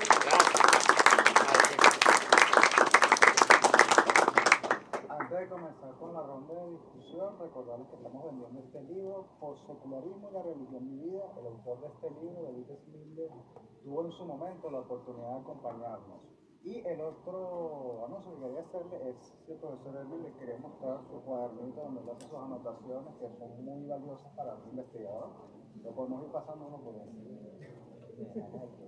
Mientras él se ubica, recordarles que por favor rellenen la planilla, y ya pasando a la ronda de discusión, recuerden que van a tener 5 minutos para hacer su pregunta o decir su comentario. Así que simplemente voy a hacer un comentario adicional por el libro, que es interesante en este tema de la autogestión, ¿no? Que Early nos contaba el otro día. Estos libros fueron donación del investigador, también en apoyo del espacio. Entonces, esto es como que una vuelta donde nadie se está enriqueciendo y todos estamos colaborando para preservar y mantener estos espacios de intercambio, pues. Okay. ¿Alguien tiene una pregunta o comentario? Yo tenía una pregunta al profesor Erlich. Bueno, esa duda que quería salir sobre el daño antropológico, creo que yo leí de ese concepto de 2 personas. Uno de un sociólogo venezolano egresado de aquí, de la Escuela de Sociología, y también en temas de asuntos humanitarios. Se habla más que todo del daño antropológico. Realmente yo no sé cómo se come el daño antropológico. Y bueno, esa era como la duda. También no sé de qué forma el sociólogo como que justifica todo el daño antropológico de unas maneras bastante, más que todo asociado al tema de, bueno, que el rol de los antropólogos venezolanos se ha vinculado con el tema de la militancia, que es donde como que se reafincan las ciencias sociales de que, bueno, todos somos como militantes de las ciencias y de la antropología, más que todo en un entorno más político, ¿no? A veces rayan la politiquería, creo que eso es. Entonces, es como es lo que yo entendí, más que todo, este daño antropológico que él presentaba. Bueno, yo me imagino que estás hablando de Rafael Uzcategui, del exdirector de Provea.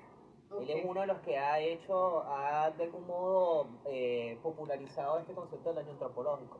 Ojo, él cita también a un autor, creo que es un cubano también, que habla sobre esto. Pero fíjate, a mí lo interesante quizás para esta discusión es que él ni siquiera se refiere a la antropología como ciencia. O sea, ni siquiera es eso que tú tocaste que dices, no, que hay una suerte de militancia, no. Ellos llaman lo antropológico, el daño antropológico, como un daño en ser humanos. Como que nos están dañando nuestra capacidad de ser humanos. Por eso diría, esto no es como... Es que es desde una perspectiva esencial teológica. Uh-huh. Hay una influencia teológica muy fuerte. Bueno, es que Sí, y es eso sí como que, es como que no, estamos viviendo un momento en que ya nos estamos deshumanizando, un poco eso. Entonces fíjate que eso sería algo no solo teológico, sino sería una discusión filosófica. Ojo, fíjense, Provea nos patrocinó un ciclo, me explico. Rafael vino y habló aquí también. Y no obstante, aquí lo importante no es, y me voy con Becker, poder separar entre obras y personas. Yo no estoy hablando mal de Rafael, estoy hablando mal de la obra de Rafael. Para que esté claro. De que ese concepto, aquí es donde digo, sí ha sido politizado, porque se quiere utilizar, a veces yo siento que es como, seguramente ustedes conocen profesores que en vez de decirte que, eso es conocimiento, eso es, ingresa palabra no sé, en griego. O sea, como una manera inclusive como de, creo que el profesor Rey lo mencionó muy bien, de generar autoridad y legitimidad a algo, pero en base de que eso es una representación, no todos tenemos representaciones diferentes. Tú dices eso y yo digo, wow, yo no lo había pensado así, de verdad. Pero como lo escucha él, te digo, él no piensa eso. No te estoy diciendo que una es la sustancia y otra no, sino que fíjate, ese concepto de daño antropológico, tú dirías, ¿cómo es eso? Es el daño que, porque al principio uno pudiese decir, no, es el daño que están haciendo ustedes. Es eso. Y entonces uno diría, pero ¿cómo es? Entonces luego tú hablas un poco con él y dices, no, es que estamos dejando, nos están deshumanizando. Y yo, ¿pero quiénes? ¿Qué tienen que ver los antropólogos en esto? Sí. ¿No? Ese sería el punto. ¿Por qué? Porque como decimos, nosotros, la sociedad, el que estudia la sociedad, él dijo, no, es un sociólogo, la cita que hizo el profesor Rey, pero ustedes también, todos vivimos en sociedad. O sea, no es una cuestión de quién es el que es más que esto, sino tenemos representaciones diferentes de un mismo objeto. Nosotros como académicos deberíamos tratar de ser lo más explícitos con nuestra representación. Yo Ahora, ¿tienes? tenía una pregunta para Juan Carlos. Bueno, tenía varias. Bueno, no sé, por lo menos el tema de la crisis de la antropología, ya ahorita en la actualidad, más que todo en Latinoamérica, ya por lo menos los grandes colectivos que agremian a las cosas de antropología, ya no habla de la antropología, sino de las antropologías, ¿no? Entonces yo recuerdo en un congreso en Cali con Eduardo Restrepo que él decía que para él la antropología era solo la antropología social, descartando la arqueología, la lingüística y la antropología física, porque no era tan vinculante. Claro, en Colombia se han hecho más, por decirlo así, académicamente se ha hecho más antropología, porque exacto, ellos se han dedicado, como una vez nos dijo George, que dijo Iraida Vargas, que aquí la gente tiene que salir con ganas de militar. Pues no, con ganas de hacer un quehacer antropológico, pero desde lo político, no desde lo académico. Entonces, claro, en la escuela uno ve como esa separación de que, como decías tú, el tema de salvar el mundo, ¿no? Amodio siempre lo dice, aquí nosotros no venimos a arreglarle el problema a nadie. Entonces, claro, esa disputa en las ciencias sociales todavía sigue estando muy presente, por lo menos en la antropología venezolana, ¿no? ¿Cuál es el quehacer antropológico que estamos haciendo para cambiar esas cosas? Y bueno, el tema de reproducir esto ha generado como esto. Aquí en Venezuela por lo menos estamos así, muy disminuido, pero en otros países como que va muchísimo más, por decirlo así, eso se ha repotenciado y claro, ellos ya hablan de las antropologías, no hablan de una sola, hablan de... Pero claro, hay estas diferencias de donde por lo menos hay autores como Restrepo, quien no conoce a Eduardo Restrepo, antropólogo colombiano, habla más que todo del tema afrocolombiano y todas esas cosas. Él dice que para él lo más importante es la antropología social, ¿no? Porque es la antropología que se ha encargado de visibilizar los problemas de las otredades, de la alteridad y también de los oprimidos. Entonces, claro, siempre se ha vendido ese rol de la antropología. Y claro, uno ve estas diferencias cuando por lo menos Amodio te dice, nosotros no estamos para arreglarle los problemas a los indígenas, ni para resolverle esas cosas que uno dice como que, bueno, ¿cuál es el debate? ¿No? ¿Y cuál es nuestro rol? El tema de la misma crisis es cómo nos vemos nosotros en sociedad. ¿Cuál es el rol que tenemos que tener? ¿Ser unos militantes o dedicarnos a la academia por nosotros mismos? Porque es eso, al final eso se queda en espacios muy académicos y no se está generando un debate en lo Bueno, social. fíjate que justamente estas disculpas que te en lo de Colombia, fíjate, nosotros aquí, cuando yo digo gitano, todo el mundo tiene una representación del gitano, pero gitano es una identidad deteriorada, porque ellos no son gitanos, ellos son romaní, ¿no? Entonces, ¿qué sucede? En Colombia, a los romaní los reconocen como etnias, y ese fue el resultado de la antropología, ¿me explico? Entonces, si usted es gitano, romaní, en Colombia, la antropología los ha tematizado que puedes tener una vida, vamos a llamarlo, dentro de la sociedad, puedes pedir crédito, puedes pedir muchas cosas. Ojo, que hay gitanos, romanís, que de repente tienen una estructura de pensamiento muy diferente a los romaníes europeos, pero ahí es donde la antropología colombiana ha hecho esa tematización. Entonces fíjate que ya no es tanto como, bueno, no se volvió algo tan militante como algo, pero sí los trajo a la palestra política, ¿no? Sí, calaron, claro. Y por lo menos de eso que tú hablas sobre el tema de la raza, no se habla de raza en antropología, pero sí se toca el tema de la racialización. Nosotros hablamos de cuerpos racializados. Entonces, claro. Y entonces, claro, este tema de estos nuevos conceptos, yo recuerdo que yo vi una materia con la profesora Sandra Angeleri que hablaba sobre introducción al racismo en Venezuela, y claro, hablaba de todo este tema político que está en las ciencias sociales y también en las ciencias naturales, ¿no? Que ella decía como, ¿por qué se habla de racialización pero no de raza? Que son cosas que todavía se discuten por lo menos hay un debate ahí que está presente todavía, porque nosotros lo vemos con antropología física. La gente de física es muy positivista y uno diría, porque esta gente todavía está con unos conceptos de Darwin y nosotros con los que estamos en antropología social ya estamos en otra cosa, que ellos tuvieron que ya como, no sé, generarse por lo menos ese debate. Que yo sí veo que por lo menos la escuela, siento yo que está en una crisis perenne, y yo creo que desde los 80 que se separó de sociología, porque yo siento que la sociología, por lo menos la gente de sociología aquí, por algo son más, egresan más, las conocen más, o sea, es como, por algo la sociología hay más escuelas también. Ha calado más que la antropología venezolana, y por lo menos hay 5 escuelas de sociología, creo que a nivel nacional. Déjame hablar. Cónchale, Juan Carlos. No, pero rapidito. Prende mecha. Es que son diferentes cosas, ¿no? En primer lugar, vamos a ver, antropología y las diferentes áreas de la antropología. Eduardo Restrepo, ¿qué es lo que pasa con Restrepo? Restrepo, además de que viene de la escuela y de la tradición de estudios culturales, ¿no? Su doctorado es en estudios culturales y él está muy marcado por esa tradición. Yo no estoy en desacuerdo con lo que dice Restrepo. ¿En qué estoy en desacuerdo? Si entendemos que la antropología y la escuela de antropología incluye la antropología física, la antropología social y la arqueología, aquí tiene que haber unidad. Eso es lo que yo pienso. Si no, perfectamente se podría hacer, y esto no le restaría valor a ninguna de las especialidades. Hay una escuela de antropología social y la antropología física pudiera estar junto con la gente de nutrición, con la gente de medicina, con la gente por el tema más bien fisiológico, genético, con la gente de biología. En esa área, la gente de arqueología perfectamente pudiera estar, y antropología histórica en la escuela de historia, y la gente de lingüística perfectamente pudiera estar en la escuela de letras. Eso sí lo entendemos así. Pero si nos entendemos como una escuela, no pueden ser 4 escuelitas dentro de una escuela. Eso es lo que yo pienso. Aquí es donde viene yo entendería que si lo entendemos como una escuela, tiene que haber unidad e integridad, y la reflexión de cada una de estas áreas tiene que aportar a la reflexión antropológica, que finalmente es social y cultural, ¿no? Eso por un lado. Por otro lado, el tema de las militancias, ¿no? Obviamente ahí toda la tradición de la izquierda, influenciada por la visión de las tesis sobre Feuerbach, y el filósofo social el científico social, que ya no solamente debe interpretar el mundo, sino debe transformarlo.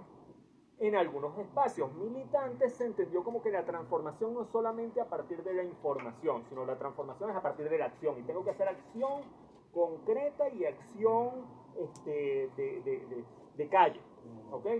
Ojo, yo puedo ser militante escribiendo, disculpen, e igual que puedo ser militante en otro sentido más bien académico, ¿sí? O sea, ahí el tema de la militancia yo no lo manejaría ahí.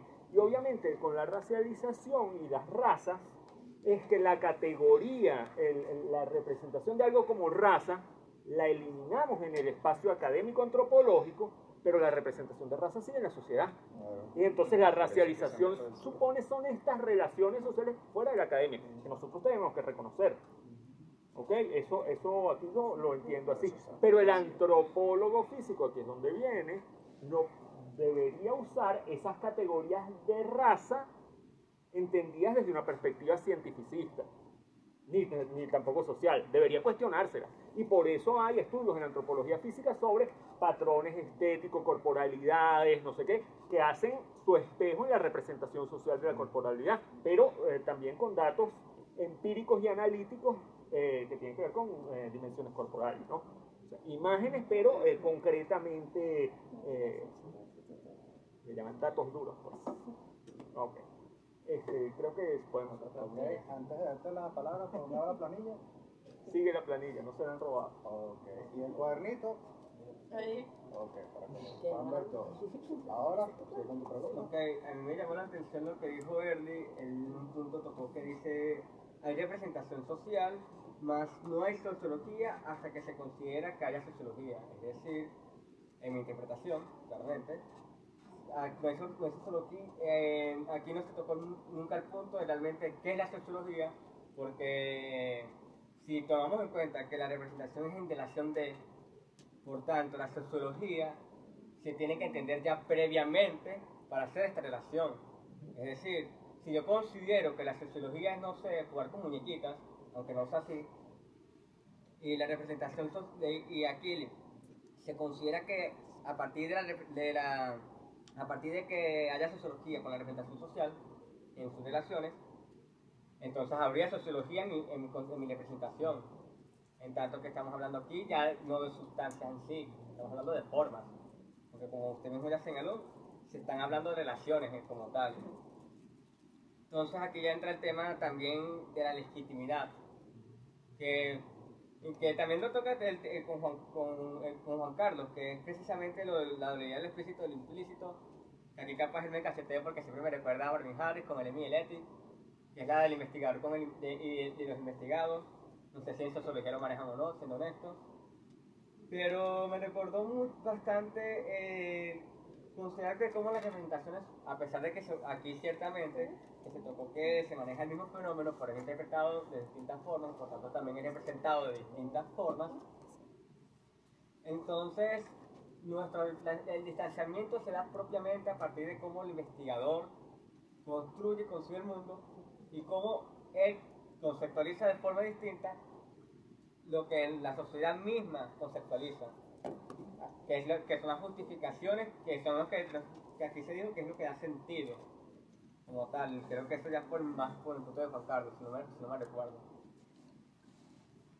De ser así, como es el tema principalmente ya de la legitimidad en cuestión, porque si hablamos de, es que somos académicos, por tanto somos legítimos, ¿qué legitimiza la propia academia que sea legítima? Seguimos un argumento circular en que nos legitimizamos porque somos académicos y somos académicos, por tanto somos legítimos. Bueno, ¿cómo es el asunto? Bueno, fíjate, te lo voy a responder con Popper. Popper hace en una conferencia, los estudiantes les preguntan, ¿qué es más importante, la teoría o la observación? Todo el mundo dice, la observación, ¿no? Porque la observación es un poco esto que me va a llevar al dato, lo voy a ver y todo aquello, ¿no? Y entonces Popper, como era tan genio, Karl Popper les dijo, está bien, observen. Entonces todo el mundo se quedó como, ¿y qué observamos? Porque si yo les digo eso a ustedes, observen qué observan. De repente me están observando a mí, observan a Juan Carlos y tal. Lo que decide que vas a observar es una apuesta teórica. Entonces, lo que es más importante para la academia no es la observación, es la teoría. Entonces, si tú me preguntas a mí qué hace la sociología, utilicemos teoría sociológica. Yo sé que suena como tonto, ¿no? Pero es así, porque si tú me dices a mí, no, tú lo dices así como un argumento circular porque quizás estás desde la perspectiva sustancial. Quieres que yo te diga a ti, no, es que la sociología es esta esencia y esta sustancia. Y yo te estoy diciendo, no es así, porque como voy a utilizar el argumento de Juan Carlos, se acaba la escuela de sociología y puede venir una nueva sociología también. Así mismo, tú vas a decir, verga, pero ¿qué? Aquí me voy con Berger. Todas las identidades son precarias. Yo creo que como ya esto no se lo digo como profesor, se lo digo como un ser humano. Y lo que ustedes asuman eso, les va a ir mejor, ¿me explico? ¿Por qué? Porque están buscando concreción en muchas cosas y luego eso todo les lleva a tener ansiedad, les lleva a tener un poco de problemas cuando se dan cuenta que estamos hablando de relaciones humanas. Entonces yo sé que ustedes van a decir, este tipo está derrotado. No, más bien estoy valorándolos a todos ustedes y diciendo que la antropología va a ser lo que nosotros hagamos con ellos. Entonces ustedes decían, ¿es un todo se vale? No, no es un todo se vale. ¿Por qué? Porque recordarán que, vuelvo a mi punto de la observación, siempre hay una perspectiva, no, fíjate que la gente dice, no, ¿cuál es la perspectiva? ¿No? La perspectiva, sí, como que es lo que delimita dónde están los objetos. Parecería que la perspectiva también es teoría. Entonces, para cerrar un poco aquí, fíjense, nosotros como escuela tenemos este problema. Muchos estudiantes tienen ideas sobre asuntos sociales, asuntos, y se encuentran con sus profesores que le dicen, eso no es sociología, eso no es sociología. Fíjate que esa es mi vida como estudiante de aquí, fue así, me explico. Yo decía, por ejemplo, que quería hacer música y me decían, ¿qué hay de sociología en eso? ¿Qué hay de sociología? Entonces a mí como estudiante me costaba un poco porque nosotros, no sé si pasa en antropología, creo que es un poco lo que dice Juan Carlos de 4 escuelitas. Uno ve aquí muchos departamentos, pero nunca alguien te dice, esto es sociología, amigo. Sino que cada departamento tiene como mira, la estadística para ver la sociedad, los métodos para ver la sociedad, la teoría para ver la sociedad. Y uno se queda como, ajá, pero ¿y qué es la sociología? ¿Qué estamos haciendo, no?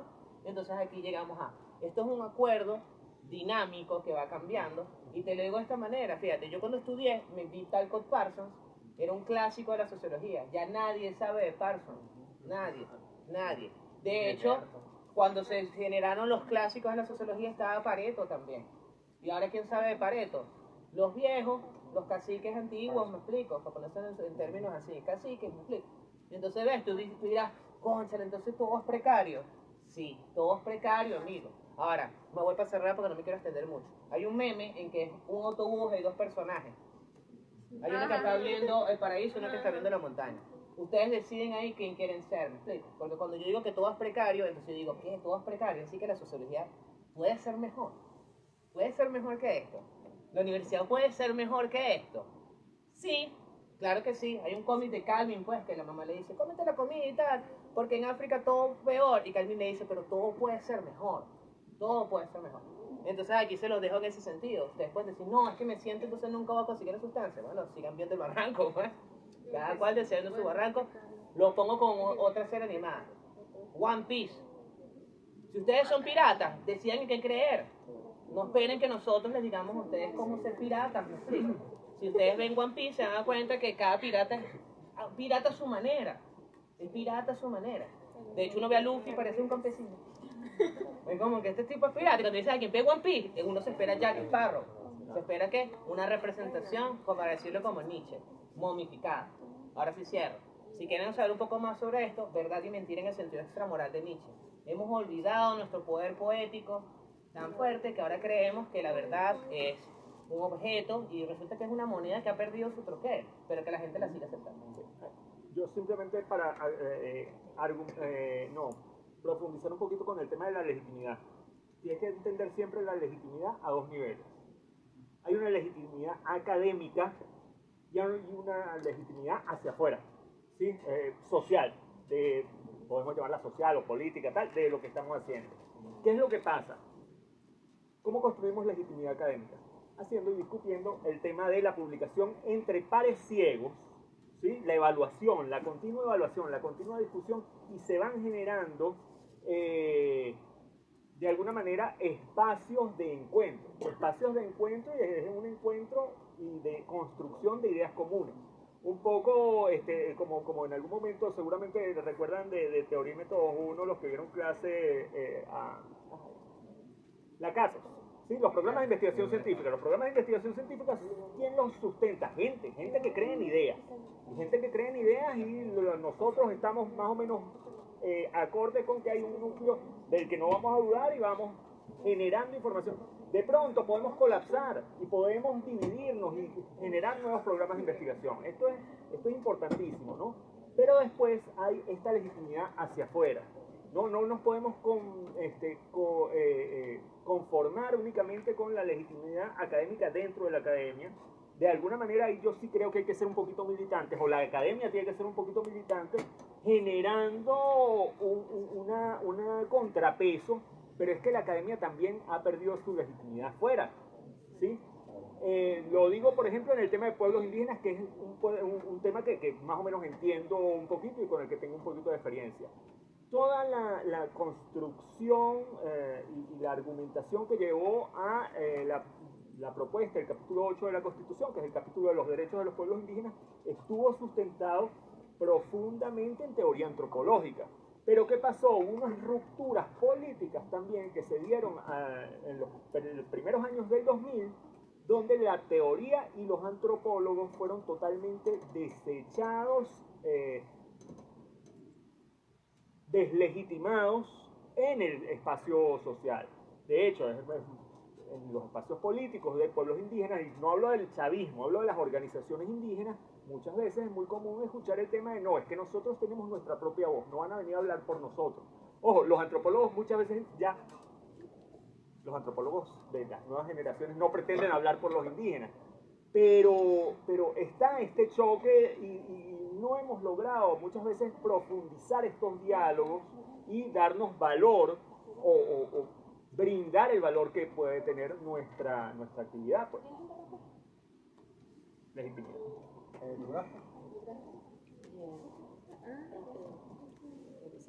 Está el fondo, virus en la sala, pero me alergia. Mira, Erly, yo no conozco nada del universo que tú acabas de presentarme. Yo conozco los personajes, lo que dijiste en japonés no entiendo, no sabía qué, estaba tratando de buscarlo en internet para tener una referencia, pero fíjate que otras compañeras sí pueden aterrizar en entrego mi corazón. Exacto. Sin embargo, eso, para las que no tenemos la referencia, no sé si Vero, que es una de mi generación, la conoce, exponer un poco de qué va, porque además entiendo, aterricé que era el cómic y la manga por lo último que dijiste, pero no entendía nada en japonés lo que ellos hablan.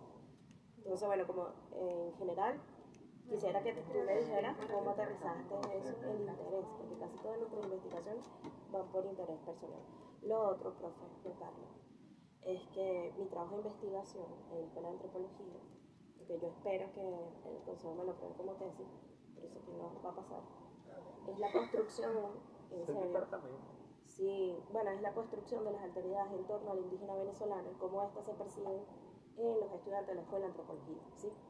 Ahí yo trabajo mucho en la construcción de imaginario colectivo, el tema de las representaciones sociales, pero mi interés era saber qué entienden los estudiantes de antropología como un indígena, ¿no? Utilicé muchísimas técnicas propias de nuestra disciplina, entre ellas una que se llama elucidación gráfica, que es básicamente un ejercicio muy simple. Dale una hoja a Andrea, dibújame un indígena. Hoy, 23 de enero del 2023. Porque el año pasado fue que me lo registré. Y eso lo hice primer semestre, sexto semestre, final del ciclo básico, luego por cada departamento y 4 tesistas, 20 personas. Todos. Ninguno se escapa de esta representación que tú acabas de compartir.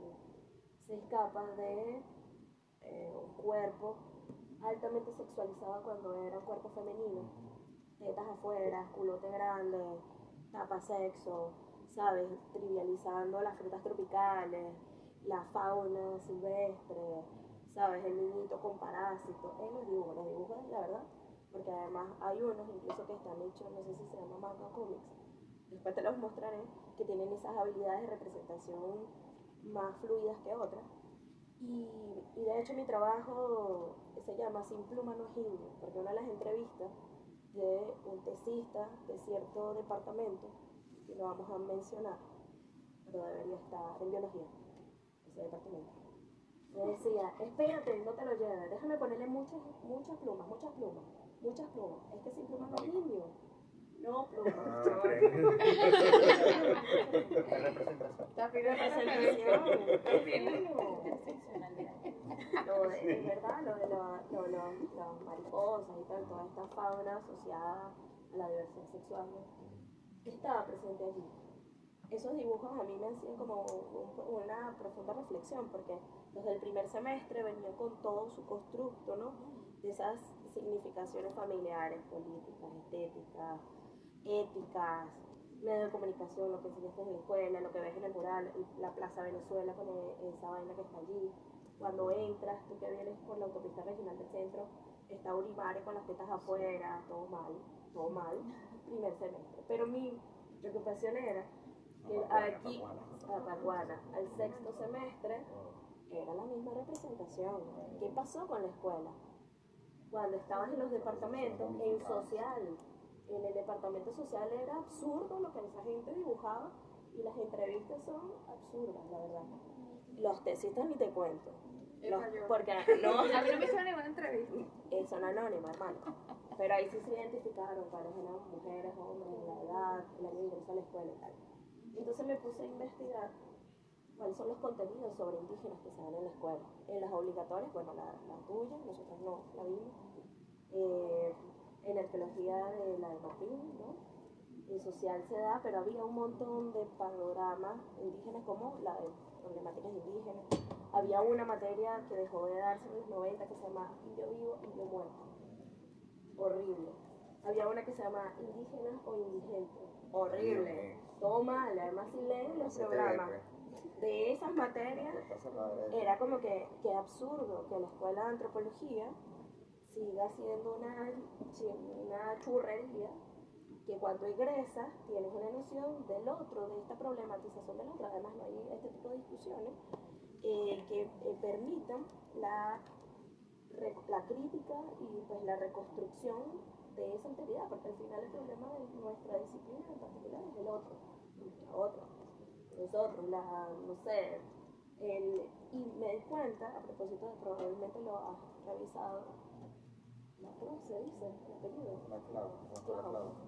Él decía, nos agrupamos en función de la demonización del otro. Y a mí me da mucha angustia eso, por eso te decía, yo no creo que eso sea no me lo aprueben como tesis, porque la verdad es, como en términos estructurales de la Escuela de Antropología, ¿qué estamos haciendo? Estamos ingresando, por ejemplo, Juan Carlos y yo, que hemos estado en espacios de estos temas de intereses, del tema indígena. Tenemos compañeros ya egresados que llevan políticas indígenas y aún creen que los indígenas deberían vivir en un palafito, aunque el palafito sea guardado, pero en la gran sabana aplica el palafito. O sea, es lo que tú decías, las representaciones a cada uno nos mueven distinto. Tú vienes trabajando el tema de la afrodescendencia, la racionalización de los cuerpos. De pronto a mí me convoca por otro tema este tipo de asuntos. Sin embargo, a mí sí más allá de esas categorías que se suelen usar muy ligeras, ¿te acuerdas cuando voy? Un momento. A Laura le cortamos, que vamos a Sí, No, repito. ya estoy a punto de responder. Rápido. Juan Carlos y yo fuimos a una ponencia que la organizó la misma FACES sobre si trabajaba el tema de la etnia, y más allá de esas categorías que suelen utilizarse muy ligeramente, eso, etnia, raza, indio, indígena, aborigen, nativo, ¿sabes? Que están también reproducidas en la reproductibilidad del pensamiento científico, pues. Yo sí creo que todavía son deudas pendientes la reactualización de estas categorías y en función de que estamos egresando, ¿quién está pasando por nuestras escuelas? O sea, que ustedes hagan ese ejercicio, no sé, la sociología de pronto les interesaría prestarle atención al pueblo, que es una categoría como muy abstracta, pero que él lo considera el primer semestre a los egresados.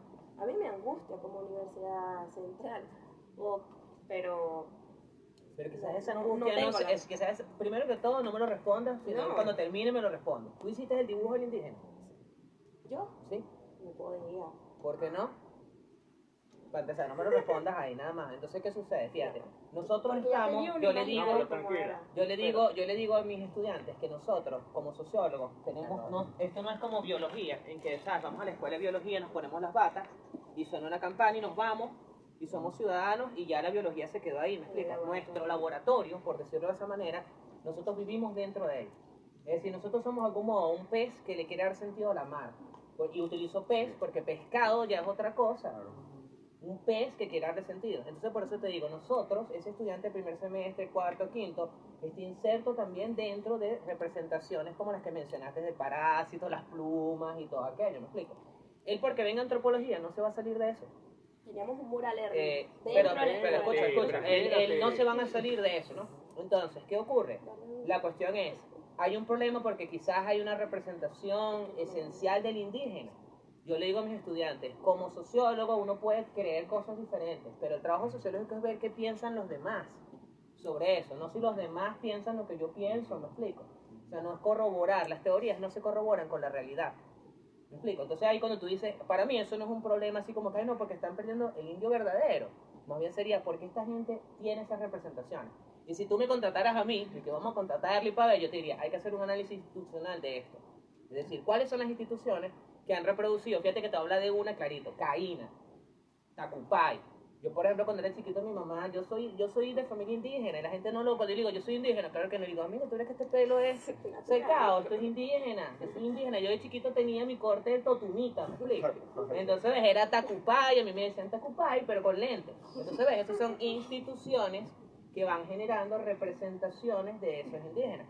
Nosotros como academia, yo veo todas esas cosas y digo, bueno, yo he ido también a la Gran Sabana, he visto indígenas, me explico.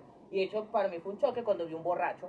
Y dije, este borracho, ¿qué está? Y era así como, wow, porque mi representación también que yo tenía es una entre muchas, me explico. Entonces aquí es donde digo, el trabajo sociológico, si fuese una cuestión de representación sociológica, es qué instituciones hacen que esas, digamos, dibujos se den. Segundo, uno diría, no, dibujar es fácil. Fíjate que dibujar requiere su técnica también. Entonces hay personas que dicen que no saben dibujar. Si tú me pones a mí a dibujar, yo tengo ya un año dibujando, entonces puedo ponerte un indígena, te voy a decir que ¿lo quieres norteamericano? ¿Lo quieres dónde y tal? Las cosas son así, me explico. Pero hay otros que tú les dices un dibujo y te dicen no. ¿Por qué? Porque creen que dibujar es tomar una fotografía de la realidad. ¿Ves? Entonces, por eso cuando te pregunté, ¿tú hiciste el dibujo? Porque te das cuenta que dibujar no es fácil, amigo. Entonces, la gente cree que eso es un recurso porque dicen, ay, los niños son los que dibujan, seguro hacen un dibujo. Seguro yo les hago un examen aquí de hojas así, que dibujen a Juan Carlos. Y todos, no, es muy difícil, no puedo, no va a ser y tal, que no sé qué. ¿Por qué? Porque creen que tiene el dibujo que reproducir exactamente la realidad. Entonces, eso por un lado de los indígenas. Ahora la pregunta que me hiciste... Ahora la pregunta que me hiciste... La pregunta que... Aquí vamos a estar tiradera así. Pero déjame hablar también a mí. La pregunta que me hiciste para no extenderme mucho, que es sobre los japoneses. Fíjate, yo, Shingeki no Kyojin es Ataque en Titán, es un manga. Manga es un cómic en Japón. Entonces, ¿qué estimuló todo esto? Estimuló el sentido de, fíjate, lo dije en mi conversación. Aquí nosotros tenemos temáticas sociológicas, una es la migración. Pero cuando tú dices a los estudiantes de la migración, no quieren. ¿Por qué? Porque se imaginan que van a hacer estadísticas, que van a hacer cuadros, que va a ser algo muy fastidioso, ¿me explico? Pero ¿qué ocurre? Como dije anteriormente, estamos inmersos dentro de nuestra realidad. La migración se trata y se representa de muchas otras maneras. Y entonces, ¿qué estoy haciendo yo? Yo quiero extender, así como dije hace rato, docencia, investigación, extensión. Yo quiero como representante de la academia, extenderme hacia, vamos a llamarlo, el mundo fuera de lo académico. Entonces, ¿qué ocurre? Estuve buscando maneras donde se hagan representaciones. Fíjate que te digo, son dibujos. Estoy yendo también a los dibujos, pero estoy hablando de unos dibujos que están hechos profesionalmente, ¿me explico? Es decir, que están hechos tanto el manga como el anime. Anime es la animación y el manga es el libro, una novela gráfica. Entonces, ¿qué hice yo? Yo dije, si yo quiero buscar, por ejemplo, de hecho voy a utilizar, para no extenderme mucho, la expresión que se utiliza aquí cuando la era la razón, la ilustración, ¿no? Cuando hablan de la ilustración y tal. ¿Qué era la ilustración? Era hacerlo muy abstracto, algo que fuese cotidiano. Entonces yo quiero hacer algo que es abstracto como la movilidad humana, muy cotidiano. Voy a conseguir, lógicamente, a personas que van a decir, pero yo no entiendo Shingeki no Kyojin, no entiendo nada de esto y tal. Pero fíjense, todos mis artículos, ustedes pueden buscar mis artículos en ResearchGate, por ejemplo, con mi nombre, todos mis artículos tienen 3 partes. Yo trato de escribir siempre con 3 partes, de que la última parte es, digamos, la condición empírica pensada sociológicamente. Y las otras 2 son los elementos necesarios para comprender eso último. Si esto fuese formulación de proyectos, te diría, en la última parte de un artículo es el objetivo general. Y las primeras partes son los objetivos específicos. Entonces, vuelvo a mi Shingeki no Kyojin. Si yo quiero demostrar que en Shingeki no Kyojin, en Ataque en Titán, hay movilidad humana, tengo que dejarle al lector claro qué entiende el autor por movilidad humana, ¿me explico? No puedo dejarlo loco, tiene que estar adelante, de primerito. Pero luego, entonces también la gente me puede decir, bueno, pero ¿qué entiendes tú por arte secuencial? Tengo que también aclarar por qué el arte secuencial transmite la realidad. Y luego que yo tenga esas dos, vamos a decirlo, apuestas teóricas, ilustrarlo. Entonces, fíjate, no es que la movilidad humana esté exclusivamente en Shingeki no Kyojin. Yo la elegí porque mi teoría me permitía elegir símbolos que fuesen explícitos para yo poder extenderme fuera de la universidad. Yo pude haber, por ejemplo, tomado cualquier otro manga. O pude haber tratado inclusive, por ejemplo, el mismo manga con otra idea. Por ejemplo, la amistad. Amistad en el arte secuencial en Shingeki no Kyojin. Entonces sería la relación entre Eren, Armin y Mikasa. No importarían los titanes, no importarían que se mueren, no importa nada, ¿me explico? Son decisiones que uno toma como autor. Entonces, ¿mi interés cuál es? Mi interés es que nuestra sociología siga siendo sociología. ¿Por qué? Porque, como te dije anteriormente, fíjate que no es observar, observo el manga, pero ¿cómo lo observo? Lo estoy observando sociológicamente. ¿Desde dónde? Desde teoría. ¿Cómo? Y así cierro, como representante del Departamento de Teoría Social, yo digo a mis estudiantes que usualmente los profesores del departamento piensan que son unos eruditos, ¿sabes? Como unos sabios. Todo lo que este tipo es un filósofo, sabe mucho. Para mí, me gustaría más es que piensen que la teoría, para mí la comprensión de la teoría es cuando la puedes aplicar. Porque si tú no la sabes aplicar, es historia. ¿Me explico? Es la historia de Bloomer, es la historia de Clifford, es la historia de... Tú le preguntas, no, pero cuando tú dices, utiliza Clifford para esto. Eso es aplicación, ¿me explico? Esa es capacidad. Es la capacidad de utilizar la teoría. Entonces yo me estoy, quisiera, retando a mí mismo, porque sé que, así como tú dices que no tengo para otro proyecto, yo sé que me van a rebotar mi artículo, capaz el que le toque va a decir que Shingeki no Kyojin, que no sé qué. Pero, ¿qué sucede? Yo no me voy a entregar. Yo voy a integrar todas esas cosas y voy a seguir. ¿Por qué? Porque como te dije, yo estoy en el autobús viendo el paraíso, cara. Yo no estoy viendo paredes, nada. Que hay gente viendo paredes que dice, no, no podemos hacer nada. La universidad somos nosotros. Ay, qué complicado, vale. Qué complicado. No,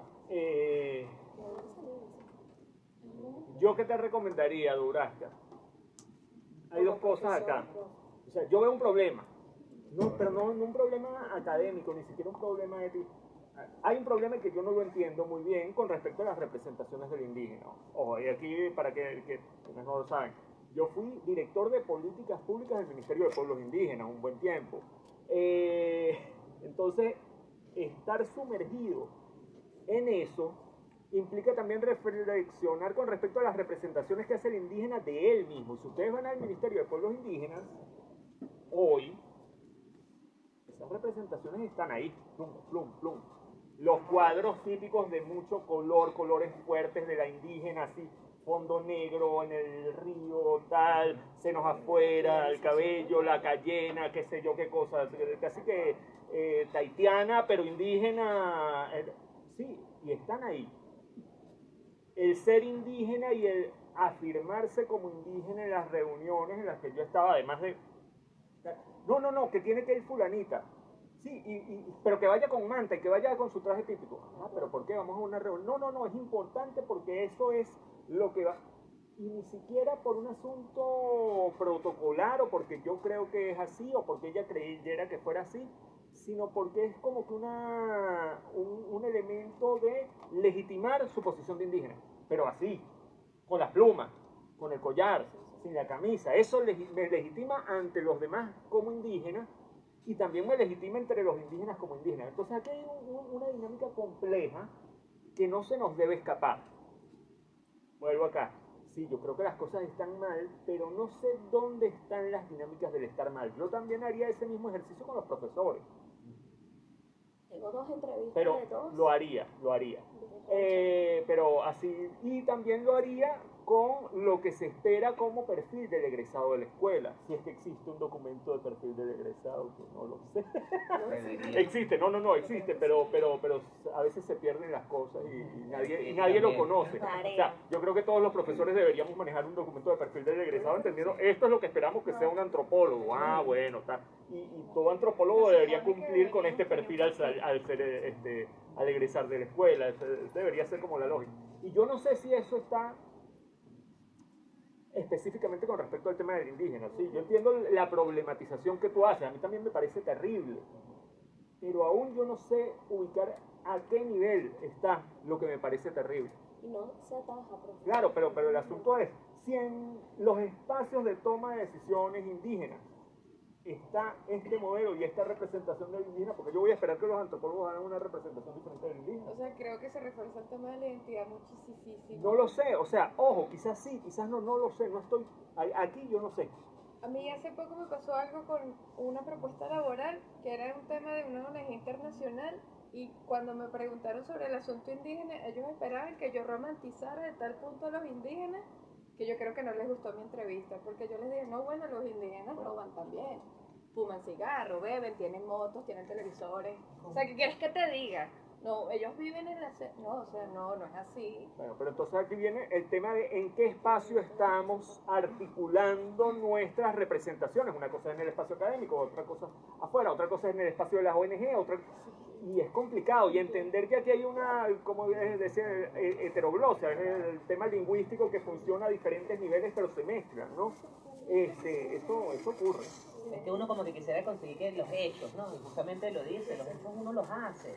Es una realización, es una construcción. Yo sé que el meme más conocido del sociólogo, ¿cuál es? El del todo es una construcción social, ¿no? Pero léanse ese libro es increíble. Ese libro habla de objetivaciones, de instituciones, de interacciones. Ahora, que hayan memes sobre eso, representaciones, a mí no me molesta. De hecho, a mí me encanta, me dicen, la representación social de realidad. Claro que sí, mi pana. Hombre. Me gustaría montar un tatuaje, Berger y Luckman. De puro leer. Sí soy. Yo soy más. Ahí tiene más una pregunta, ¿no? Rapidito. ¿Ok? Soy estudiante en la facultad jurídica. Y la verdad es que como sociólogo, estoy acá. La verdad me interesa la tecnología de ese tiempo. Uno de los profesores más geniales que he visto en la carrera, se llama Larry Taino, él me comentaba que él creía que sabía mucho, hasta que conoció la antropología, conoció los exponentes de la antropología. Y yo estaba escuchando a usted hablando también, y como me hervía la sangre de que saben tanto, y que te explica. Porque quizás las compañeras no entienden bien cómo va a la analogía del anime y del manga, pero lo hacen muy exacto, igual que hay otros animes también, como Vinland Saga, que también aplican y otros de antropología. Pero eso es importante para uno entender la situación que está pasando. Y eso me atrajo mucho, porque incluso yo venía acá de clase, venía más o menos apurado y me perdí porque no sé dónde era esto, me estoy por acá, y me pareció muy digno, pero después me puse triste, porque cuando escuché a las chicas hablando, yo decía como que, oye, no sabía que no sabía que no tenían tanto reconocimiento en el país. O sea, yo conozco antropólogos, pero muy poco, claramente. No sabía que ustedes estaban en este sentido siendo un poco discriminados o apartados. Hablando de antropología, sociología no sé qué tanto, porque tampoco soy experto en el área, pero sí fue algo para mí como que, oye, hay que trabajar en eso, o por lo menos hay que tratar de, o sea, mi carrera también social, ciencia política, y también tiene una implicación muy importante, y me parece que ustedes, o sea, de acuerdo a lo que veo ahora, pues son muy inteligentes. Gracias. Sí. Y eso no tanto ustedes, sino las preguntas que hicieron los compañeros. Me parecieron muy buenas. No fueron preguntas como que, bueno, vamos a preguntar por preguntar, sino preguntas fundamentadas. Hicieron anotaciones, lo cual me gusta. Y pues, claramente, no perdí el tiempo, pues me siento aquí muy bien con ustedes. Y la verdad, gracias por esto. Realmente, yo lo difundí también en mis estados, esto para que viera gente. Y nada, pues eso es mi comentario y gracias por esto. Mira, yo aquí simplemente diría, ninguna disciplina tiene, en ese sentido de, no, ustedes son tan apartados, ninguna disciplina tiene un lugar ontológicamente ganado porque es de ella que es así. O sea, hay que ganárselo.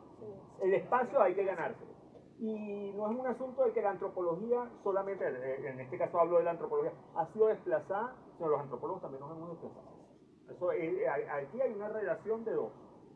Entonces, bueno, Pero eso. hay, tengo una pregunta, también no puede ser también impulsado por gente que tiene poder de desplazar cosas Sí, claro que que pueden sí, generar pero cambios, porque claramente si hay un grupo, un nicho que son inteligentes, que tienen mucho conocimiento y pueden eso distribuirlo, yo no les voy a dar voz y voto, porque pueden cambiar las personas o pueden tener más llegada en la sociedad y si son diferentes a los que estamos gobernando, no, antropólogos ahorita no, porque quizás no los conozco.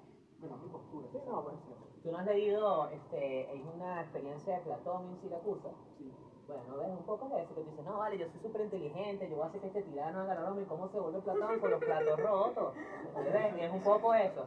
Sin embargo, te quiero decir dos cosas. Uno, muchísimas gracias por venir y nosotros, nuestro impulso, como es un impulso, fíjense que siempre todo, hay símbolos aquí que de repente ustedes dicen, ay, yo hice este afiche. Y de repente ustedes dicen, lo hizo porque es bonito, es canvas y tal. Yo elegí que hubiese mar, elegí que hubiese azul, ¿Por qué? Porque el símbolo del impulso es, mira, esta es la ola por arriba, estás viendo el mar desde arriba, esto es ola. Todos los afiches son así, ¿por qué? Porque el impulso es una ola. Nuestro símbolo es una ola, me explico, para que ustedes se impulsen.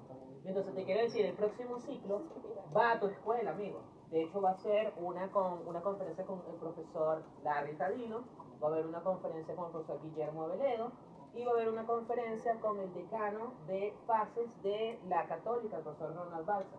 Es decir, que siempre estamos tratando de esto, de generar, ¿sabes?, espacios donde se puedan dar intercambios. Y otra cosa ya para que también se me quedó por fuera, fíjense, ustedes hablan aquí, yo veo, a mí me encanta que hablen bien de la sociología y que todo el mundo los conoce, porque no es así. De hecho, yo creo que ustedes tienen una imagen del antropólogo que ustedes van a decir, se van a poner bravos, pero es la representación que existe afuera que se llama Indiana Jones. Indiana Jones. Cualquiera, papá. Indiana Jones. Todo el mundo te dice, no, que ese es Indiana Jones, ese voy a ir a unos tesoros, pero a la vez voy a hablar con unos indígenas y le voy a dar unos tiros a unos nazis. Es como todo en un conjunto, ¿no? Héroe, sabio y a la vez arqueólogo. Y recuerden, Indiana Jones es un profesor. Es un profesor. Entonces, fíjense, hay una imagen que no es quizás la representación como para los indígenas, de que la gente te dice, ay, todo el mundo quiere ser Indiana Jones y tal, y no necesariamente es así. Pero ahora habría que preguntarnos, ¿por qué? De repente esperamos así, como el que viene de, vamos a decirlo, de un edificio más allá y se da cuenta y dice, wow, pero los antropólogos, ¿cómo son? ¿Cómo me los imagino? Entonces para eso es que nos reunimos para hablar de eso. Mira, esa experiencia de retorno fue interesante también encontrarnos. ¿Está bien? ¿El último comentario para cerrar? ¿Nadie? Bueno, hemos llegado al final de la conferencia. Quiero darle las gracias nuevamente a los ponentes, sociólogo Erly Ruiz, al antropólogo Juan Carlos Rey, a nuestro patrocinador Laboratorio Ciudadano, a todas las personas que contribuyeron con la publicidad de este evento, el grupo de extensión CUPAI, a nuestros conocidos en la Universidad Católica, tanto en la Escuela de Ciencias Sociales, Astrid Aguiar, como el Centro de Estudiantes de la Escuela de Ciencias Sociales y todos los demás. Los invitamos a nuestra próxima conferencia en este mismo lugar, a la misma hora, el 7 de febrero. Va a estar la profesora Elixela Burgos, que actualmente da la clase de Sociología de la Comunicación, y el profesor Erly. Así que muchas gracias. Muchas gracias por venir.